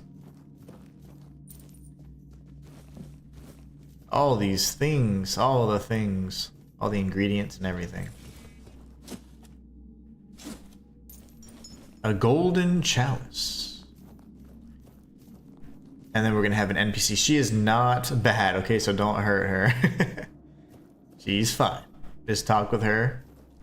This is Mog, not Marg. Yeah. Surely you're not here to steal my treasures, are you? Who are you? They call me all sorts of things. Evil spirit, lurking fiend, imp fae, nasty little thieving pest. But really, my name is Mog. Are you really a spirit, a fiend, and all that? We're definitely not fae. That's something else entirely. I'm what people wanted to believe in. The one who snatched their last coin for a beer, swearing they had it just a moment ago. The reason they can't find their left sock in the morning. The cause of a missing wedding ring, oh, so on. Treasures? You mean this junk? You offend me in my own home. So not nice. Sure, it's junk to you now, but when you have to head out into the cold and can't find one glove, well, suddenly it becomes very important. And that glove? I've had it for ages. Why do you steal gloves? I'm just helping people appreciate the little things. Because those are the only things that truly matter in life, right? At least that's what some bores say. Nah, it's just hilarious watching you all lose your minds over a missing key or a sock. And I've been doing this for centuries. It's second nature by now. Centuries? How old are you? Oh, you shouldn't ask a lady such things. But you can ask me. I don't remember exactly. 9, 10 centuries at least, maybe more, 15, 23, I don't know. Let's see. Do you really enjoy tormenting people? Of course. I mean, the funniest part is, you live in a place where you shouldn't even be, staring death in the face every day. And yet, you get the angriest over the smallest things. The Red Plague? Oh, you'll manage somehow, but where the hell is my favorite pipe? This is a strange place to keep treasures. Strange. I thought people liked being buried with their little trinkets and shiny bits. And since I'll be dying soon, a crypt seems perfect. Dying soon? That's right. I used to play tricks on people back in the homelands. Back then, they respected me. But ever since we came to Avalon, it's just been getting worse. They're forgetting. Sometimes someone still tosses salt over their left shoulder for me, or maybe leaves a little bowl of milk with honey outside, but those folks are rare now. And when they all forget me, that's the end. Wait, you exist because people believe in you? Yes. Is that so strange? You can convince yourselves that you have bad luck, illness, love. Why not an old crone who steals your pants? Is there any way to save you? No, it's just the natural order of things. I've lived long enough anyway. But since I'm kicking the bucket soon, I could pass on some of my power to you. What you say? You say sure. Well, before I give you some of my power, I just want something from you. Something stolen. Nothing big or expensive, just a little trinket. Just sneak into someone's house and swipe the shoes, or grab a wooden mug from the tavern. Will you do that for me? You want me to steal for you? Alright, I promise I'll steal something for you. You can either keep your word and commit the terrible sin of theft, or break your promise. And if you ever feel like a bit of thievery, I'll be waiting right here. Hopefully the carrot counts. Let's see. Well, have you got a little stolen something for me yet? I do. Haha, I have a carrot. Yes, this is exactly what I was looking for. A human doing my work. I can't take it. You've been just a great source of fun. All right, time for my part of the deal, I guess. Close your eyes, put on a serious face, like something very mystical is happening. Ooh, ooh, ooh. And done. Now you've got a bit of my power. Go into the world, use it well. Thanks. I'll steal a spoon in your memory. Oh, you must. Safe travels. Alright, so essentially that just increased our sneak. So our sneak gets a really nice boost there. And of that, of course, more times you rank up your skills, the more likely you are to level up as well. So very, very good. And that's the quest here. You don't have to come back here anymore. Now, this wouldn't be something you can like, oh man, I completely forgot about it. We've done it already. So now what we're going to be doing is heading towards the actual main area. This is where you would have got a free torch as well if you needed it, but we've already picked up plenty of torches along the way. A lot of the enemies actually drop them, but that is a great way to get a torch. A free torch right in the cemetery, in the small crypt. So now from the small crypt, we're heading towards the large crypt. And this is a really fun area because it's got really good NPCs and a really fun quest line, but more importantly than anything, it's got an amazing two-handed weapon that we're going to be getting.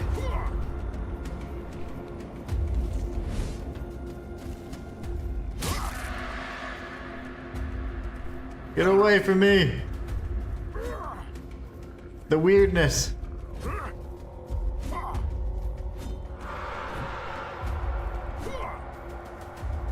Was never gonna work. Okay. Oh, alright, I'm tired. Pick up the ethereal cobwebs every time you kill anything like that.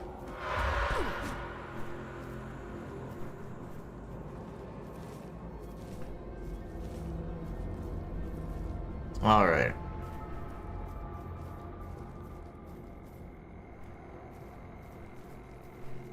We'll take out these guys real quick, because why not?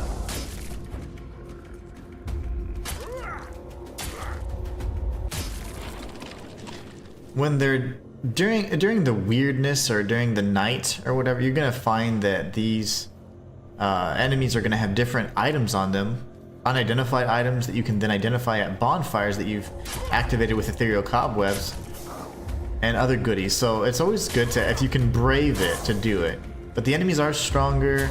There's going to be different types of enemies as well. It gets a little hectic. So, alright, so we're going to explore this area. Hopefully enough time will pass once we get outside, but we're going to go into the Forgotten Cemetery and continue the quest line right now. This is going to lead us to the very first two-handed weapon, and I'm going to show you guys exactly how to get it. So, once you enter this cave here, pretty much the large crypt area, what we're going to do is speak with this NPC, but first you can read this for a recipe for how to craft or how to create and craft some armors. Bardock is going to be a friendly NPC we'll chat with. He's going to give us access to this gate here. If you guys already need it, I've already provided a guide for you guys on how to get the lightning, which is a special hammer. But we'll let it play out from the quest. People are trying to rest in peace, damn it. Alright, so what we're going to do is speak with him, exhaust his dialogue, get the key, and then make our way through. We're going to be exploring everything in the crypt, and then we'll be finding our way towards the necromancer, and of course, a very, very special weapon called the lightning. I have a special and a kind of separate guide for this, but we're going to be doing it on stream as well. You'll have to forgive them. They're a little disoriented. Waking up in this way is like coming out of a thick fog you've been wandering through for days on end. Dulls the senses, clouds the mind. Terrible for coordination. I need to enter this crypt. Interested in local history, are you? Good, good. The memory of those who came before us should be preserved. I can let you in. There is a small fee of 5 gold coins for the upkeep of the cemetery, of course. It's constant work, as you can clearly see, and my petitions for additional funds seem to have fallen on deaf ears. So, we can do a few things. We can either do official business with our perception, or we just pay. Bless you, kind stranger. Those old bones are not what they used to be. Here, just take the key. Be careful, though. There's evil dwelling in those crypts. Oh, and I hope I don't need to remind you not to rob any graves. It's terribly rude, and I'd rather not deal with the complaints. No promises. So he's been summoned by the necromancer, and the more you speak with him, he'll divulge that he's kind of like bound to, and he can't do anything but, you know, like serve the master. So honestly, you need to be very careful with these statues. Some of them do come to life, and they're very powerful enemies. They can hit you very hard. So if you want to aggro them, you can always get close, and then if they're one of the living variants, then yeah, prepare for battle. But all we're going to be doing is making our way to the end of this chamber and searching for things along the way. The heck was that? A lot of noise. The bone guy.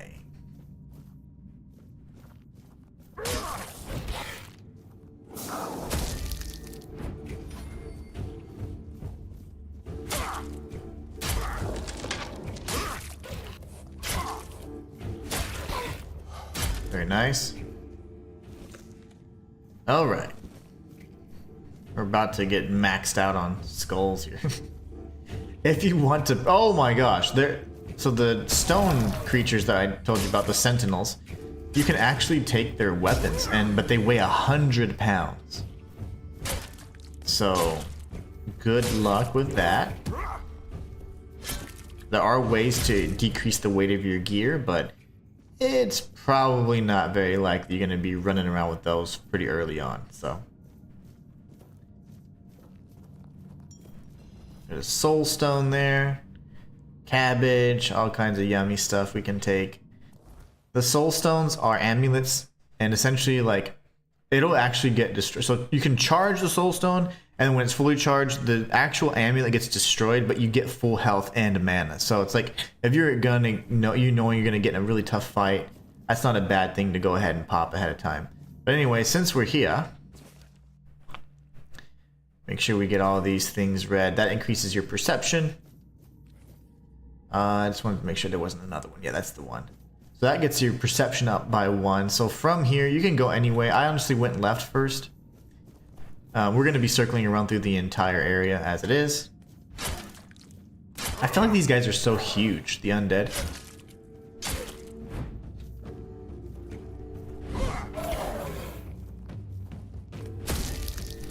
Right. Coin purse. Antler fragments aren't a bad thing to have. Feral charm is good.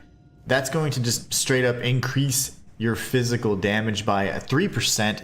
This is something that the Cinnamon Osage or whatever is trying to sell us for, like, I think several thousand, but you can get this for free. You can slot this in your weapon and it does even more physical damage. So again, it's always nice to kind of read and kind of skim over the items that you're, you know, looking at, because they could look like just standard items, like, oh, it's nothing special, but then it can be something really important. So, okay, this is where we want to be careful. The key to the inner crypt. All right.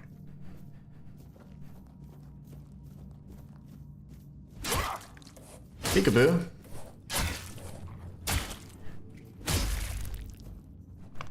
All that's going to kind of link together anyway, so we'll be kind of showing how that all ties in together. This one comes to life, so just be careful. He's not going to do it yet, though. We'll take these small health potions. Ah, I know which one it is. It's the one up ahead, actually. My mistake. Oh my gosh.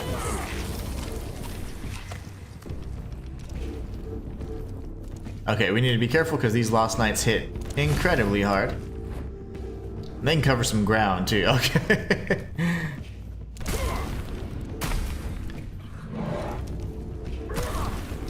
They will pretty much one-shot you. They're just pretty tanky. They hit really hard too. Good thing there's no weapon durability, right?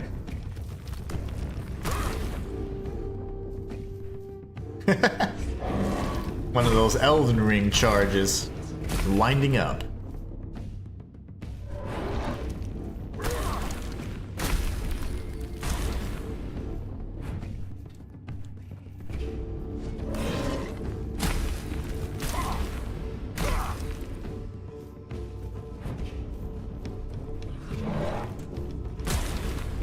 Okay, good gosh. Not only does he add an entry to your bestiary, but you can get the cracked stone sword.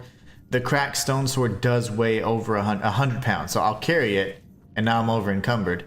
But I just want to show you, that way you can look at the stats and stuff. It weighs 100 pounds, and it does require 10 strength, so it's a beefy boy. But you can get those. And they're pretty common drops, honestly. Alright, so I think I'm good on skulls and bones, honestly, at this point. Hot goo from any of those explosive enemies. And then we're going to take these guys out, because why not?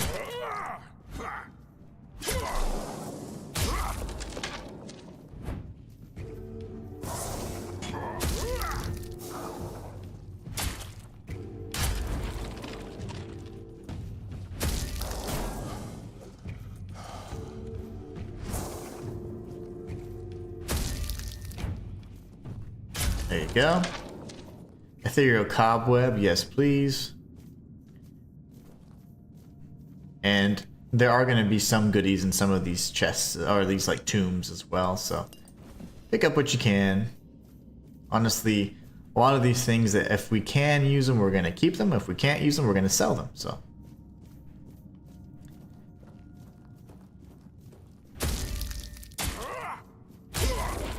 Right. At this point, I'm kind of done picking up stuff. So just so you know, if you were to come back this way, which we will when we go back, it's just a one big area, okay? Like one big kind of like circle. It just circles around, so we can keep going this way. This is where the night came out, unfortunately. We do need to come back. At least at some point we will, so I'll show you how that works anyways. A hard lock, you say? Alright. Bear pelt. So this is going to give us a new recipe. This will allow you to poison your weapons. Burned skin is a pretty decent alchemical ingredient. Alright. Good stuff, good stuff.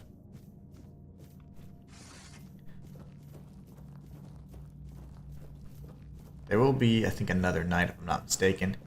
If we go in here, this kind of again just circles around to the beginning that we kept talking about, and we'll showcase all that. You can get a spear from that dude's body, and then again, that's just going to be right back to where the crypts were that I pointed out, and I looked back, same exact thing.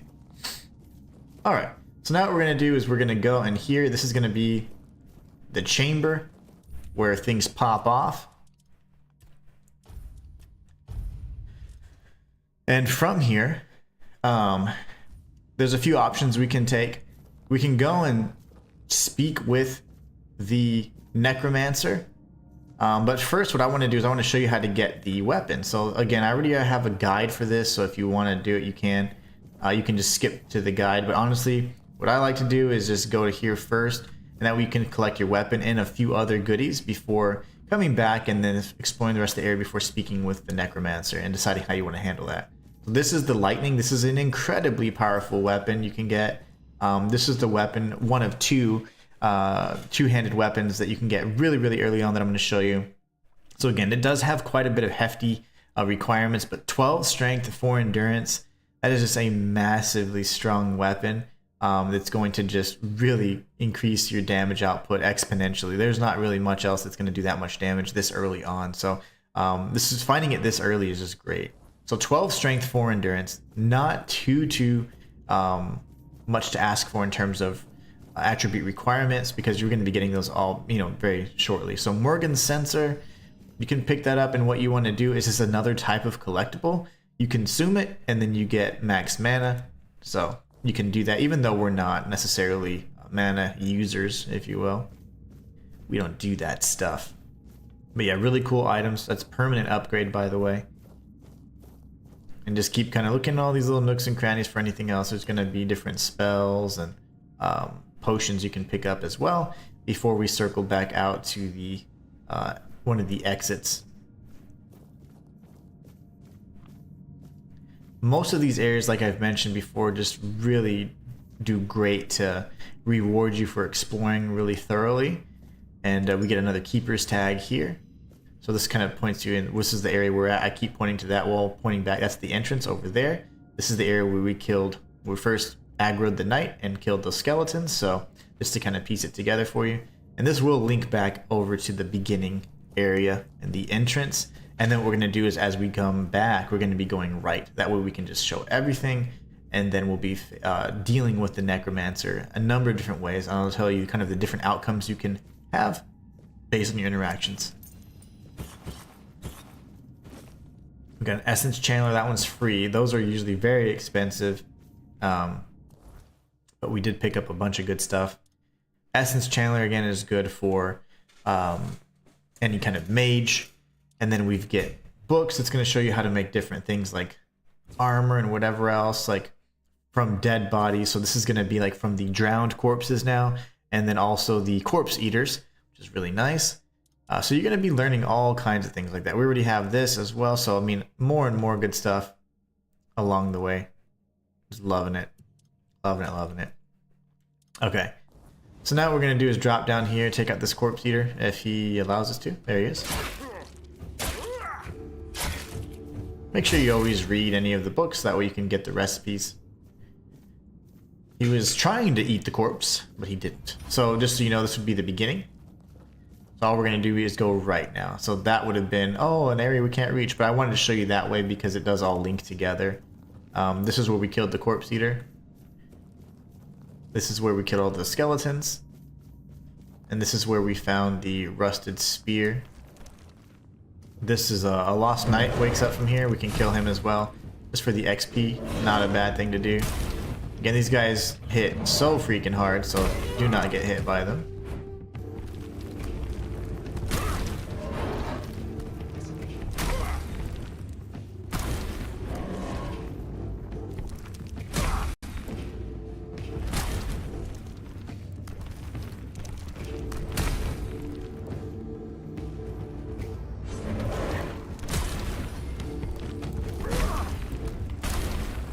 Oh my gosh, he did it.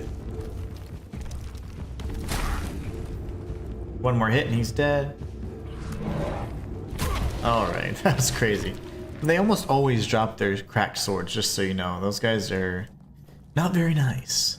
So what we're going to be doing is, I'm going to refresh chat just to make sure I'm not talking to myself here.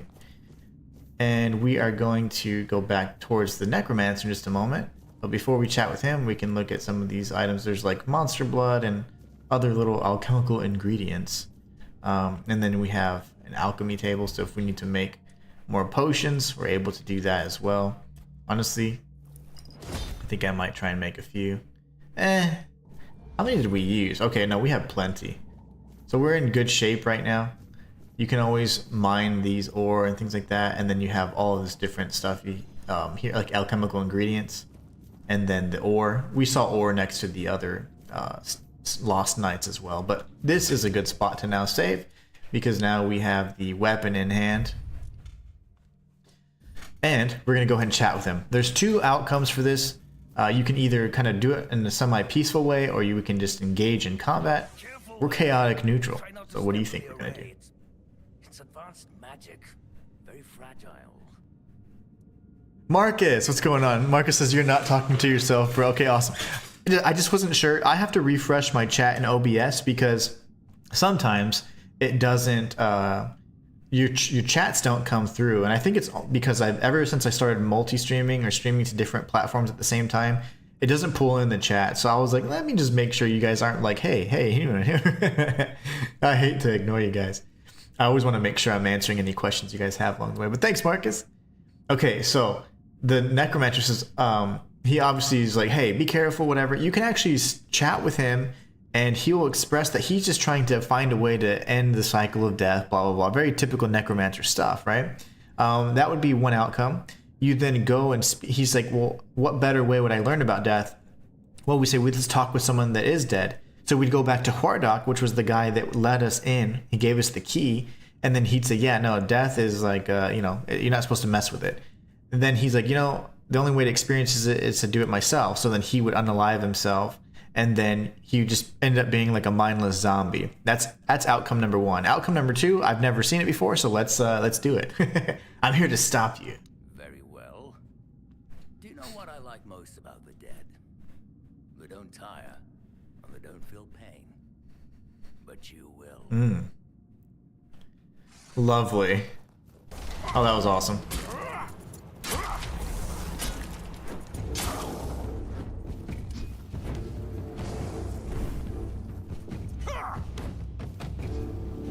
Ow, ow, ow.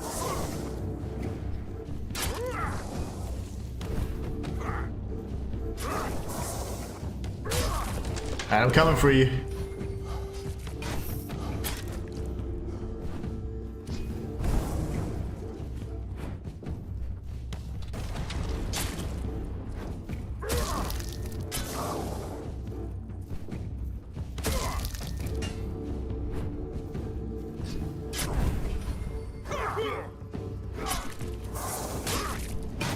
You keep hitting me with your stick. Oh my gosh, I almost had him. Alright, so we'll try that again. The funny thing is I was trying to get in close so I could do the execution because he was staggered for a bit. So, but in either case, no worries. Careful. Very.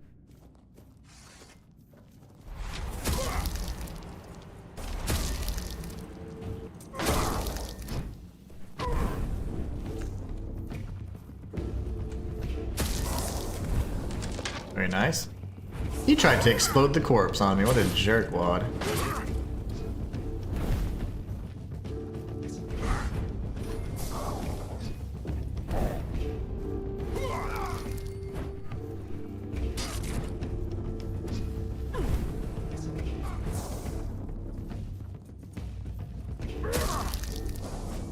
Ah, he did it again. Dang it, dang it, dang it. I could have executed him there.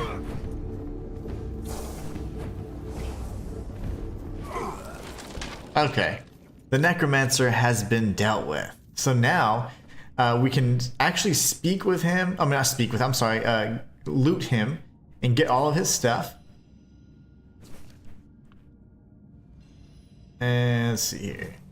And he gives us a bunch of spells, and you get all of his armor as well, which is super, super awesome. I would say one thing about this game is that the armor and the weapons, they look incredible. I love the design for a lot of these things. What we're going to do, though, is take a look at all of our loot. So we picked up boots. Okay, no big deal. But we also picked up the Necromancer's Robe. This, of course, is going to help increase our mana regen, max mana by wearing the helmet or the headpiece. And then we have a way to now summon creatures.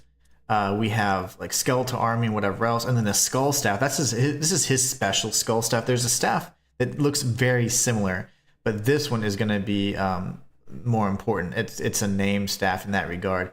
Some of the other ones don't have the same kind of abilities. Anyway, so then Revenant's Cowl, we can go ahead and read this. We're going to learn how to then make a new outfit type. And then this is his journal. It's just kind of talking about like, oh, can I figure out the mysteries of life and death and whatever else, that whole thing. So nothing too crazy. Okay, so now that we have all of this done, we've essentially completed this particular part of the quest, and we're going to be moving on to the next part. So we're going to go back, collect our rewards, all that good stuff. But more than anything, the most important thing to do is that we're going to be making our way towards another two-handed weapon that I really want to showcase and share with you guys as well. So let's chat with Wardock and see what he says. Your master's dead. Yes, I felt that. He must have been surprised. People like him tend to forget that it can happen to them too. So I guess this is goodbye. It seems so. But before you go, I have a small favor to ask. As you can see, there's quite a commotion around here. I'm afraid I won't be able to fulfill all my duties before I need to rest again. Could you take what remains of the Master and place him in a special crypt I've prepared? If you feel so inclined, a few kind words about him would be welcome. Here's the key. Well, goodbye then. And thank you for stopping by. It was truly appreciated. Though we are dead, we still enjoy having a visitor from time to time. It's nice to be remembered, even if just for a little while. All right, so now we get more stuff. We get another area effect kind of cast. This will make a corpse explode nearby, so you can literally even use this on your undead, which is really, really cool. And then we get the key to the inner crypt. Remember the inner crypt was kind of that area where like, what does that do? How do we get in there? That can be accessed, I think, through this side, if I'm not mistaken. Here it is. And since we're here, we can make sure we have that quest activated as well. Let's see. So many quests in this game, but they do a really good job to keep it kind of organized. All right.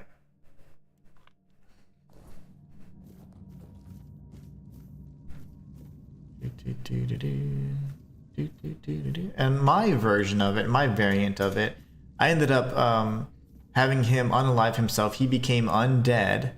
And then the funny thing about it is that he then, I went ahead and just took care of him, killed him, and then Wardock was like, oh, I'll watch over him. The first of many. That's the Necronomicon, just kidding. Alright, I guess we could grab his body, though. Honestly, we probably should do that. Let's go grab his body really quickly, and then we'll go ahead and search the rest of this inner crypt.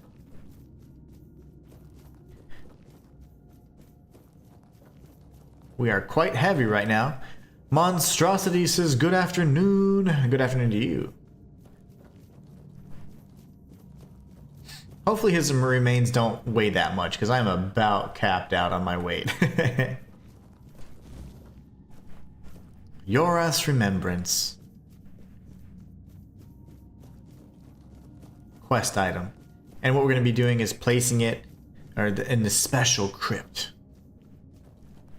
And this is a different variation of the quest that you normally wouldn't have if you just either killed him and just went out and completed your the primary quest that Marg sent us on, or not. So pretty cool. Interesting. They did reference him earlier, so that's pretty neat. That necromancer anyways. But yeah, this is a different variation of the quest that I've yet to experience even, which is really neat. I love that. Man, I'm telling you, the game has so many awesome things here. So here we can read this. This is going to give us the Siphon Bomb and Breathy. Very nice. Gold Torque is something we can sell. And then Arbok's Calling. We just picked this up actually, so now we should have 2. This right here. So now you can sell 1, but that's just going to be a nice explosion skill. Very, very good. Surprised we're not over encumbered just yet, but hey, we're working on it, right? We are working on it, and that's why that Ring of Toughness was so nice. Septos. The Lover's Tether. Ooh. Garbage. Found in a tomb, the amulet holds a lock of hair from a lost love. And then we can read this really quickly, or I think we already did actually. And then we have Yorath's Remembrance. That's his that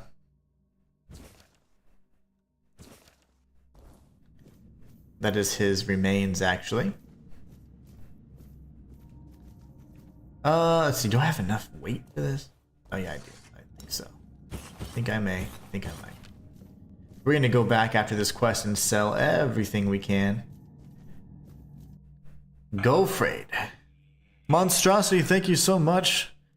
I appreciate the follow. I am trying to grow my Twitch community slowly but surely. I've been streaming on Twitch forever, but I just can't grow it for the life of me. That's why I'm so glad they allowed us to multi-stream. So on YouTube, across YouTube and Twitch.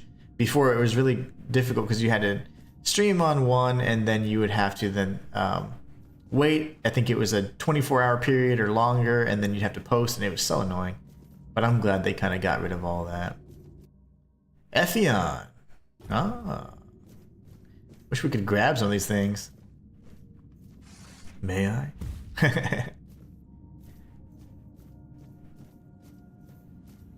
And can I inscribe something? Oh, okay. Place that. Oh, they want me to put a few nice words. That's so cool. All right, I'll do it. Moonshine and some other stuff. We're gonna get the Waning Ward. Wow, this is a nice shield. Each blocked hit increases the shield's block by 5% up to 100%. The effect resets after 15 seconds of not blocking. Doesn't have very high strength requirements or endurance requirements either, so that's awesome. That is really cool. Really cool. Cool shield. Okay, so we're gonna place the ashes. And we'll write a few words. Let's see. Despite his methods, his heart was in the right place. He was a fool and a maniac. Thank the gods he's dead now. You're welcome.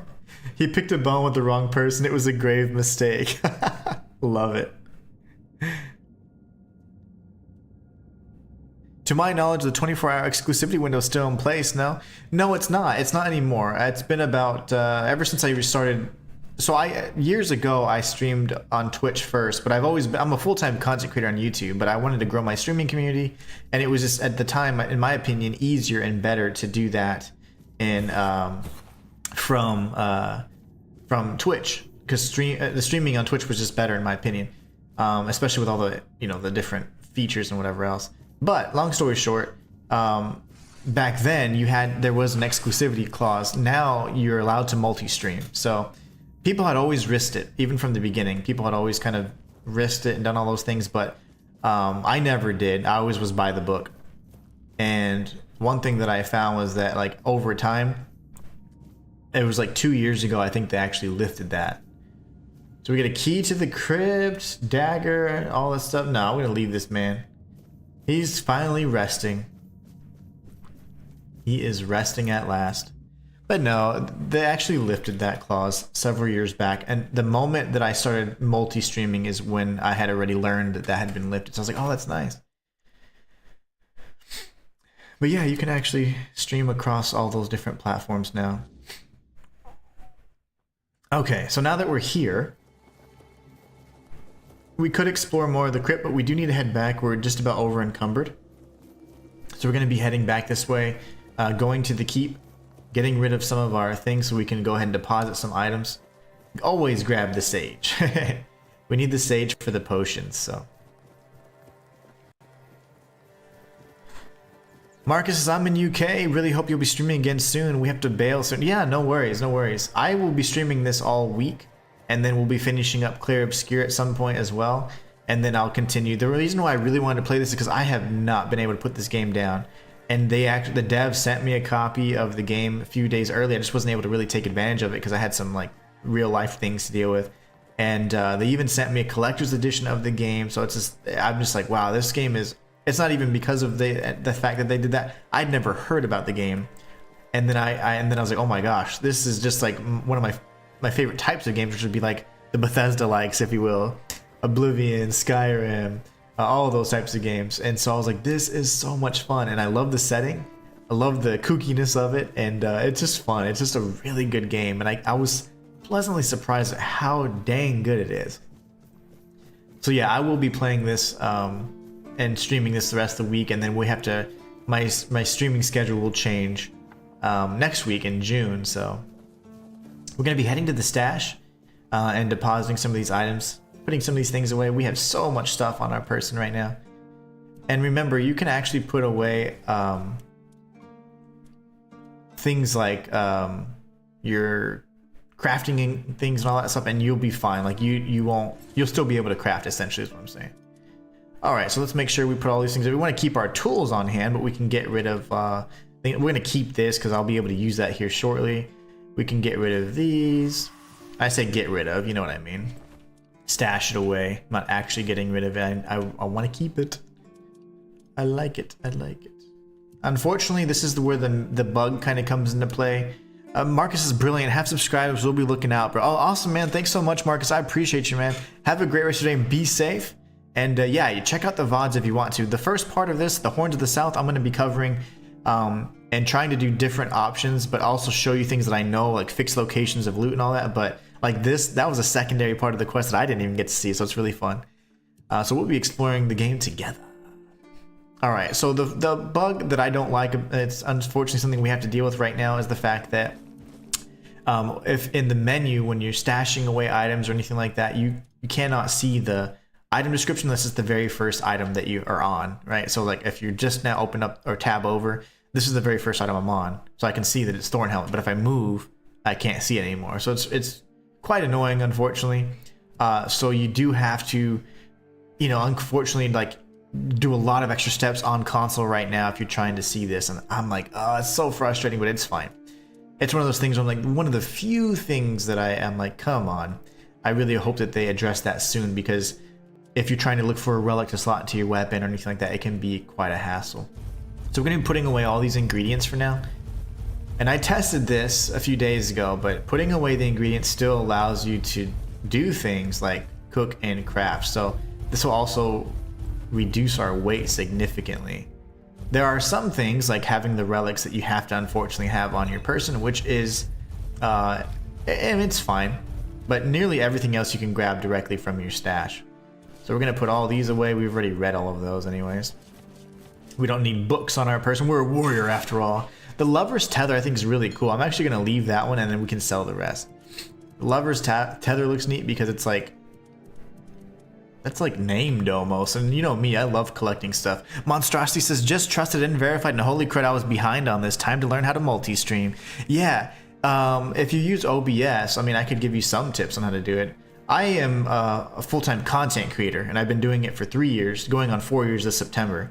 As a streamer, my community is very small, but I you know, it's a good community, and I really love it. But I just really want to grow, because honestly, if I could spend more time streaming than creating content, I would be a happier person overall, just in terms of the things you can and can't do. So like I said, if you ever want to make things, you can do it from any of the fires. We're going to make mom's pie in just a moment so we can finish up that quest, but we'll do that later. For now, we have a handful of things that we can kind of stick with. We are going to go ahead and make a few of the hunter stews. These are really great. You get in like a tough spot. We're going to level up as well. And now we have 2 points, so we're going to bump up our strength. and we're going to go ahead and confirm that, and then we're going to look at our skill tree here. So this is the strength tree. There's going to be some really good things you can do in terms of like your armor as well, health and all that, that we're going to focus primarily on damage until it becomes an issue.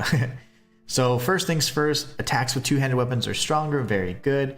This can increase our two-handed attack bonus, and here we had kind of like depletion of the target's stamina, which is huge.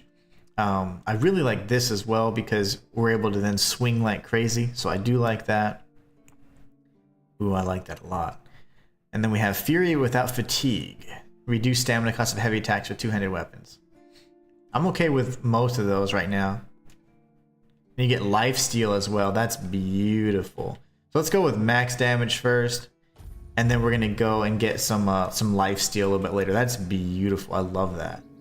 Okay, so there's really nothing else to do here. I think we have well, we can sell some of our items. Honestly, one of the best people you can sell to is just Osbrit, because he allows you to, he takes most things. But yeah, Monstrosity, definitely get on the multi-streaming. There's really no need to not do it, you know? It doesn't hurt, right? Warm Coat, that's referring to the guy up on the ramparts. We're going to be clearing out that quest before long. Let's see what all we can sell, though. So we'll get rid of any one-handed weapon. We're going to be upgrading our other weapons as well. So let's get rid of the longbow. When it comes to the arrows, honestly, I just want to keep one type. I'm not really going to do much in terms of you know, archery, I guess. I was like, what's the word? Archery. We'll get rid of the gold torque, the gold chalice, the gold plate, and then we have an item we can identify. So at some point, if we're out and we're messing around with a bonfire, we can throw some ethereal cobwebs on it and identify. So here's another thing we can do. As I mentioned earlier, you do have the ability to craft items. This is going to be part of his quest where we craft these items. These are really good. These increase melee damage and weak spot damage. So I actually use a lot of these for my my other off-stream character because I just enhance as much as I can the weak spot damage and sneaking damage. So pretty good stuff there. When it comes to upgrading weapons, it's pretty simple. You just need a few pieces. Typically, it can be either iron, copper, and then of course a sharpening stone. And you can increase most things like to +5. That's as far as I've been able to upgrade anyways. But alright, so we're going to be coming back. We should have a nice clean inventory now, very nice. And what we're going to do is we're also going to equip a more powerful weapon. So currently we're using the dull broadsword, which is something we got a long time ago. We're going to be using the Grindylows hammer now, so this is going to give us a lot more damage. Marcus says, love your work, love your in-depth style. We'll see you tomorrow. Later, bro. P.S. Two-handed, the way to go. None of the sneaky magic.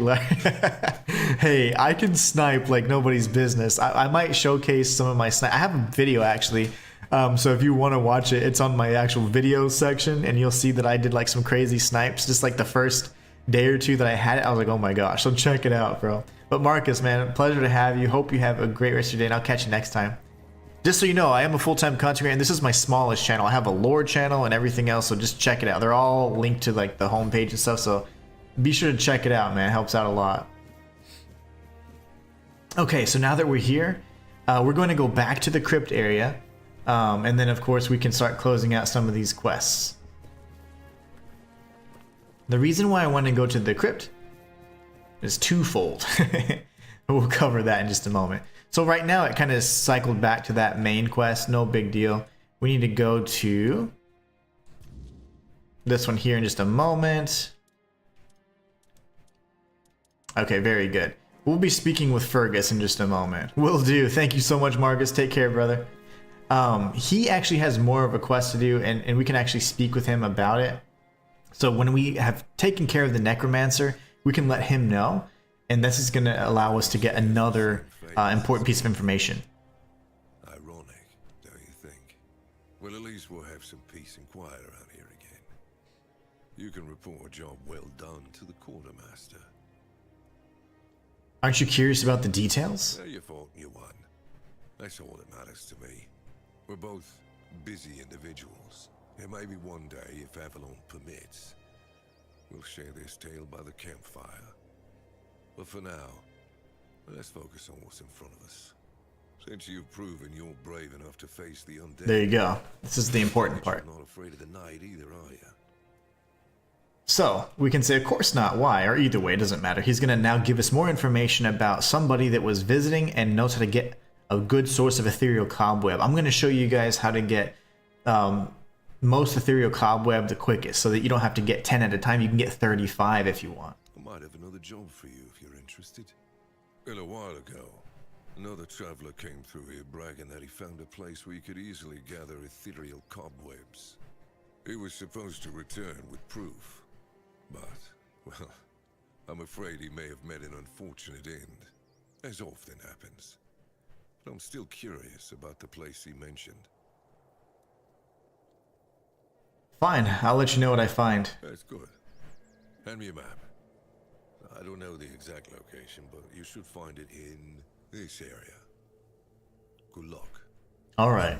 So essentially that will be something we do a little bit later, but we're going to finish up exploring the rest of this. So just so you know, that glowing area there, that's what he's talking about, and we will be heading there at some point. I usually go for about 3 hours. We're going to go for another 45 minutes, so around 2 p.m. Central my time I will be ending the stream, so I want to make sure I cover what I wanted. So we've covered, we've already activated nearly every side quest from the keep perspective anyways. Let's make sure we know what time it is. 1900 hours. We should be okay. There it is. I was gonna say there should be a chest we can dig up here. The Swift Dagger, in my opinion, is one of my favorite items. You can get it from the cemetery area, and if you are a stealthy kind of character, it's amazing because every time that you dash, you deal 25% more damage. So I have this like typically with my build that, you know, if I have like a torch in one hand, I have the Swift Dagger in the other. So really, really cool. So if you're looking for the Swift Dagger, you can obtain it right here in this area in the crypt. You have to dig up the chest, and that's where you can find it. So again, if you're going from the keep, you just follow the main path, go to the crypt, and then there'll be a chest you can dig up right in front or right in between the small crypt and the larger cemetery area. So pretty cool stuff. Let's check out our weapon. We haven't been able to test it out yet. Good damage. Oh wow, that's disgusting. That is absolutely disgusting. I love that. Okay, so now that we're here, if you circle around, you can get the drop on one of these little brothers. There's gonna be this little booger right here. Oh gosh, where'd you come from?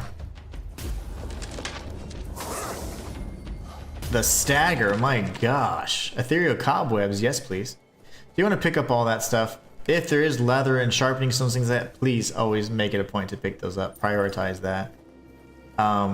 This is going to be a recipe right here, so right across the way. And this is incredibly funny because Seawall's Delight, damn good fish, all that funny stuff. Like, we're going to be meeting Rumbolt in one of the next streams, and you're going to just love his character. So again, there's a recipe right there in this encampment. You're going to be in this location of the cemetery area in Horn to the south, so you can definitely grab it there. We're going to go ahead and clear out the rest of these skeletons for the XP, and then we will explore more thoroughly these other areas, but I do want to make sure that we kind of beeline to the other two-handed weapon that I was really excited about sharing with you guys. If you ever see like roses, it's not a bad idea to pick them up, and these just are little, I guess, like statues that can provide you heals. So like if for whatever reason you're low on health and you don't have any consumable heals, you can just pop one of those. But anyways, that's kind of the extent of the cemetery proper. We've explored that. What we're gonna do is pop a bonfire real quick. We're gonna rest up. Oh no, actually we're not gonna rest, we're gonna talk to this guy. The King's Road has clearly seen better days. I suppose it has. A pity it has become a hunting ground for bandits. But do not worry, my friend. Let us walk this path and make me whole again. I will restore this island to the glory it deserves. The King's Road included. We're gonna rest up till about 5. This is about 6 o'clock is right about. Oh, it didn't let. It woke me up. If it ever wakes you up like that, just go right back and then just sleep a little bit longer. And so you don't have to actually mess with it. They will actually interrupt your sleep and then you're kind of forced to interact and engage. You don't have to do that unless you absolutely want to though. Okay, so there is something that I want to show you guys. It's kind of up a ways. It's going to be in this area. And I do believe that we should go to it just because there's going to be some fast travel points. So I wanted to show you from the cemetery. Again, this is not necessarily what I would advise unless you just want to get a good weapon up early. I already showed you how to get a legendary type weapon that's really, really powerful and awesome. And then we're going to be going this way over here. So from the cemetery, you can go a number of different pathways. This here is a Shrine of the Wolf. So if you have like wolf claws, you can, and you're going for like a sneak or stealth build, you can grab this. It gives you 90% increased sneak damage. So my sneak damage on my other characters are over 500% right now. So it gets pretty nasty. When we look at the map again, we're going to be hugging this main road here, and then we're going to be going this way. So what we're going to do is make a sharp left, and there should be an enemy encampment over here. So we're going to take out these enemies. But what I want to do first is just make sure we save, because we haven't saved in a while. And sometimes the game does crash, but it does auto-save every 3 minutes, so nothing to be too concerned about. But, you know, it could be annoying. Ah, he shot me. Anyways. You know what, buddy?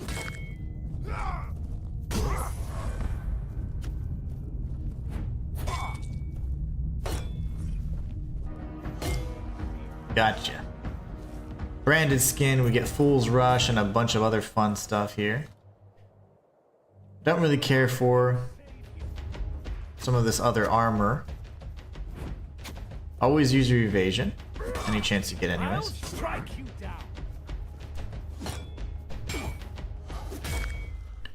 And he just flies across the map. That's beautiful. Alright, so flower's always good. Grab the flower when you can. There's nothing here other than those enemies, you know, honestly, but okay. So we're not gonna go crazy with, like I said, the in-depth exploration here. We have a goal. And the goal is to get to this area here, but we honestly need to get to this bridge first. So that's what we're gonna be using. You can use markers. There's only one at a time, which is unfortunate. I wish you could actually use a little bit more, but you know what I'm gonna do? I am gonna grab some of those pieces of armor because I forgot. I keep forgetting we're playing a two-handed guy here, and so my armor doesn't reflect that necessarily. So let's get a little tanky. Let's get a little tanky with it. So here they're gonna have the steel plate. I actually like the one we currently have because it gives us some health. But then we have this as well, so we don't have any good boots or gloves in my opinion. So I say we apply these. Ooh, we need some endurance. No worries.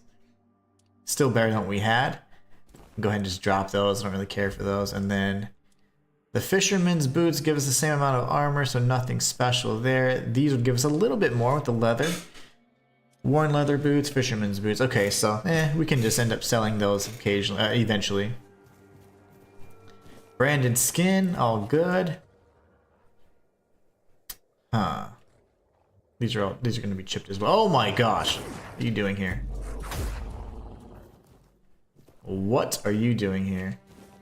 The wolf pelt's going to be important, so we'll grab that. This is a kind of like a bandit keep, if you will. Like they have a whole stronghold right now.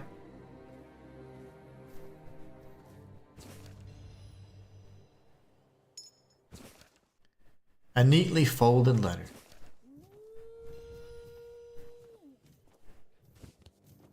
Sometimes it's really hard to find some of these things as well because of the lighting, but I don't have any issues with it, but sometimes like the foliage might cover them up or something, so it's kind of crazy.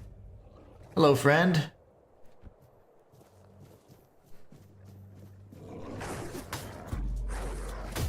Alright. Wolf claws would be what you're looking for if you want to activate that little bonus or buff. Honestly, here you just want to tag this really quickly and then run for your life. More sage. I took on that entire area with a bow, so it was so easy just picking everybody off one at a time. It was a thing of beauty. What we're going to be doing is going here on this path, so I just wanted to make sure I didn't aggro them. So once you tag the the fast travel point. You can go through there, but there's archers, so just be careful. Instead, just go this path, find the main road, and then you should be good. This is the main road right here. There's gonna be like skeleton enemies and stuff, but just keep going. And the reason why I'm doing this is I'm taking you to another really cool two-handed weapon and a really fun quest that I'm still actually in the process of completing on my off-stream profile, so lots of fun. Okay, so first things first, we can take out this little, these enemies here. What I did is I came from this angle and I sniped them. Obviously we don't have that ability, so we're going to be coming this way instead.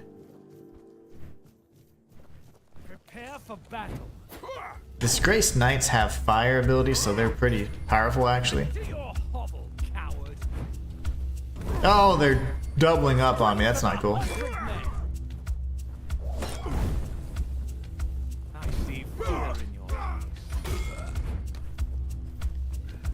There you go. Well, he still hit me. This dude's a sniper with his magic. There you go. Man, those guys are not fun. Okay, so they also sell, you know, they hold the Burning Ember spell, so you can always have that. This was a one-handed weapon we can sell. But here we have Knight's Gauntlet, Knight's Greaves, Knight's Boots. Ah, now we're talking. And we can actually sell a lot of these things too, so eventually we're going to be changing out the chest piece that we have, so we can't get too stuck on it, but it is a great piece for the beginning because it does give us that additional, you know, additional health. 5% additional health is really nice, or 5 plus 5. All right, gotta have the beef. I used all my damn potions on them, so might as well craft some more, right?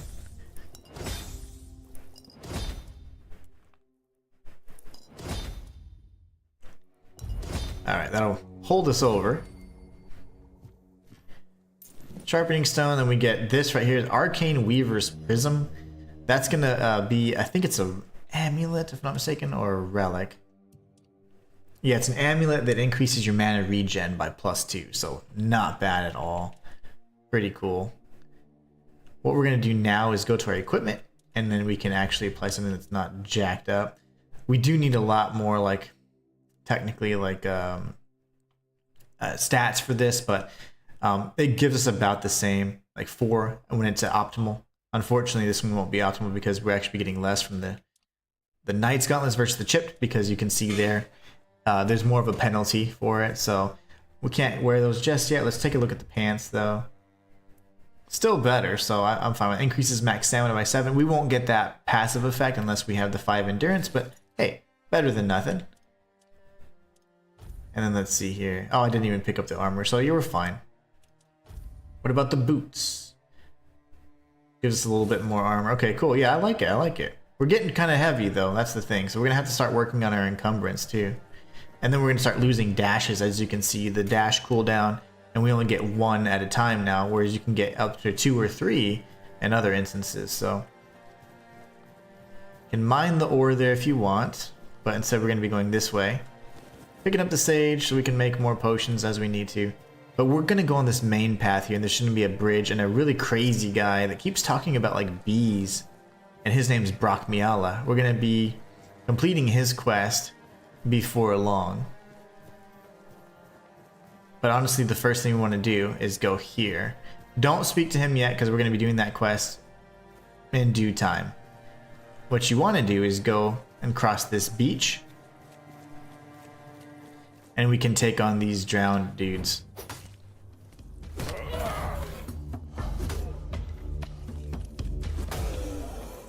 Alright.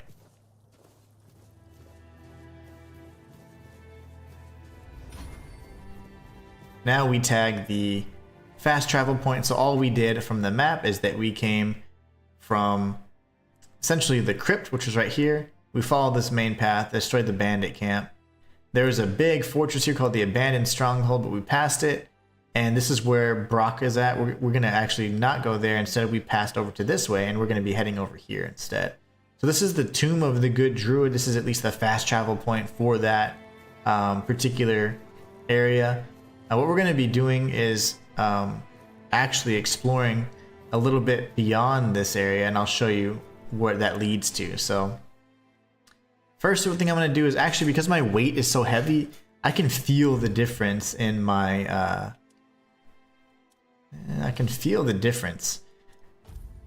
movement speed. So I am going to drop that a bit because it's a little too heavy for my taste right now. Fisherman's shoes are pretty light, and plus they also still give us a good amount of the same amount of defense. So this is a really cool area. The reason why I like it so much is because there's a reference to Annabelle. So like, I forget, is it not Insidious, but oh my gosh, the other one, the horror movie series, that they actually have a reference to Annabelle the doll. It's so cool. The Conjuring. Okay, now from here, what we want to do, I want to tread very softly. So we just moved right past the Good Druids area, right beyond. So if you look at the map, we just walked right behind it. So the Good Druids area, the pad was here, or the teleport portal was here. That's the entrance to his home. We're just going to keep following the beach line, and right here, we're going to find a unique monster type. See if we can get the drop on him.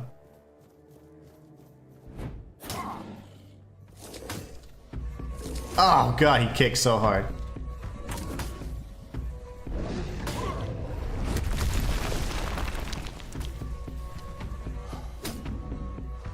Dodge, boy. Okay. He knocked me down, but he killed himself. So that was actually a beast that was quite powerful early on. So taking him on might take you a few attempts, but it's nice to kill him because you get the entry, and also he's just fun to kill. He looks awesome, very unique in that regard. We're gonna be heading right beyond him.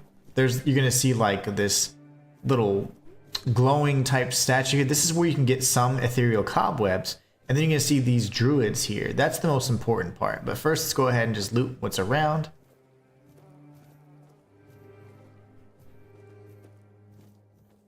All right. And we're going to grab the ethereal cobwebs. You get 10 at a time, but at the place I'm going to show you in the next stream, you're going to get up to 35. So here are the druids. They don't really have much to say. They typically say the same thing, referring to like things being lost or whatever. This is another statue that we can interact with. This is going to increase our magic. And then if you do talk to them,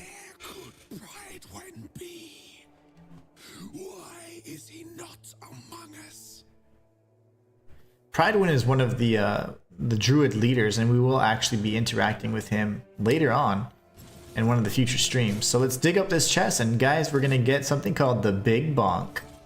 The Big Bonk is a really, really fun weapon because it has this awesome AoE effect. It just requires 12 strength, so no endurance requirement, but heavy attacks create a powerful shockwave that deals weapon damage around the point of impact. So you can do heavy attacks, and it just creates this AoE shockwave. It's really, really cool. And it does require 12 strength, but we'll be getting that before long. So that is the second weapon, and this is the location that you would find it in, just right here. So again, if you're going from the keep, you would just find your way past Mard, go past the crypt, go past the abandoned stronghold, follow the main road, don't cross the bridge, but instead cross over to the river, tag the Tomb of the Good Druids fast travel point, and then behind the druid warships, I guess whatever they're worshipping or whatever, their altar, you can actually dig up a chest and you get the Big Bonk. So that is the weapon that we're going to be using here soon before we can get our endurance up, and then we'll be using the lightning for a period of time. So those are two very powerful weapons that you can get your hands on really, really early on. But before we do anything kind of like what I would consider outside of the order, what we're going to do is we're going to return back to the fast travel point and then go to the keep so that we can go ahead and speak with Feargas and continue progressing our quest and hoping to get good rapport with his silly self. Let's go ahead and take this guy out. They do spit out water, so just make sure you watch out for those attacks. Nothing too crazy though. Alright, we're going to cross over.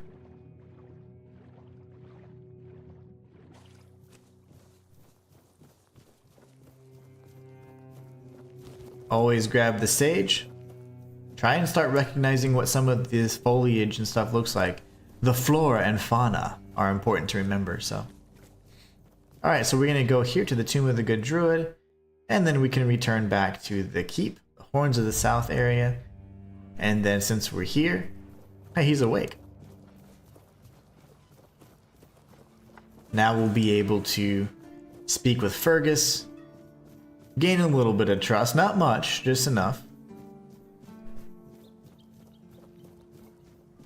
Just enough. But at this point, we have essentially started all of the side quests within the keep, and this is going to keep us really busy in this area. And essentially what I'm going to do is I'm going to show you guys how to get everything you can possibly get in the Horns of the South, including all of the rare and unique weapons, and we're going to form and kind of build a really nice two-handed character. Alright, so let's go ahead and give any tags we have. That's 500 gold, why not? About the Forgotten Cemetery. Yes? Did you find out what's been happening out there? A necromancer was conducting experiments in the cemetery. He's not your problem anymore. Great. A necromancer. Just what we needed. It wasn't the Dark Druid from the legends, was it? No. Good thing you got rid of him then. We already have the Dol Riada almost on our doorstep. We don't need an army of the undead to boot. You did well. Maybe it's not so bad having you here. I'd like to speak with the captain now. I solved the problem at the cemetery for you. You've done your part in proving your worth. All right. You deserve the truth. You won't find the captain at the Horns of the South. He ordered us to lock down the keep, and then he disappeared. I have my suspicions about where he might be, but I can't say for sure. And frankly, I hope I'm wrong. Let's try it. I'll take the risk. Just tell me your suspicions. I don't like your tone, my friend. But all right. I suspect he's at the All-Mother's Temple. But I will warn you. If he's not dead already, I'm pretty sure you'll be if you decide to go there. That's where the Dol Riada tribes are holed up, and they're not known for their kindness. And if you do find the captain, tell him to return to the Horns of the South as soon as possible. Galahad the Pure is already on his way, and he won't be pleased to find a bunch of keepers hiding behind the walls without their commander. We'll all face consequences if that happens. Alright. In regards to the flooded village thing, essentially they flooded, well, the druids flooded, if I'm not mistaken. Let's see. It used to belong to the keep. You could say it was its beating heart. That village was where our lighthouses led the ships, and where the workers lived with their families. Ah, those must have been the days. But then the ships stopped coming, and there were less and less new keepers, and the others left looking for a better life. Until, at last, the sea took most of it. Depends on your idea of interesting. There's a weird statue with a gong, but I'm not sure how much of it is left. Other than that, probably just damp rubble. I don't know. Ask Marg. I'm pretty sure he just sits there all day instead of hunting. No wonder we've been eating nothing but fish. Alright, so that's actually all important information, and we will be interacting with that gong and things of the nature, so really good stuff there. Alright, so now we've completed a nice chunk of these quests. We're going to make sure that if we have anything, we can go ahead and just stash it away right now. We don't need extra stuff. The blade included. Big Bonk is going to be one of our go-to weapons, so we're going to be using that as soon as we get to 12 strength, and then we can start selling some of these things as well. So get rid of, I think Burning Ember we already have. Yeah, I think it's time for us to sell some stuff. We'll definitely sell some things. Alright, let's go to Osbrit. We're going to sell some things and then we're going to go back out. As we go back out, we're going to see, we have about maybe around 30 minutes or so. We can maybe get our first bandit leader head. Hope nothing bad happened. Alright, well, define bad, good sir. We'll get rid of this. You can have that too. You can have these spells. The Keeper's Armor, I mean, that is a way to have one of the few ways you can get a complete set. But there's actually other ways. Like most of the time you're going to find like torn Keeper's garb.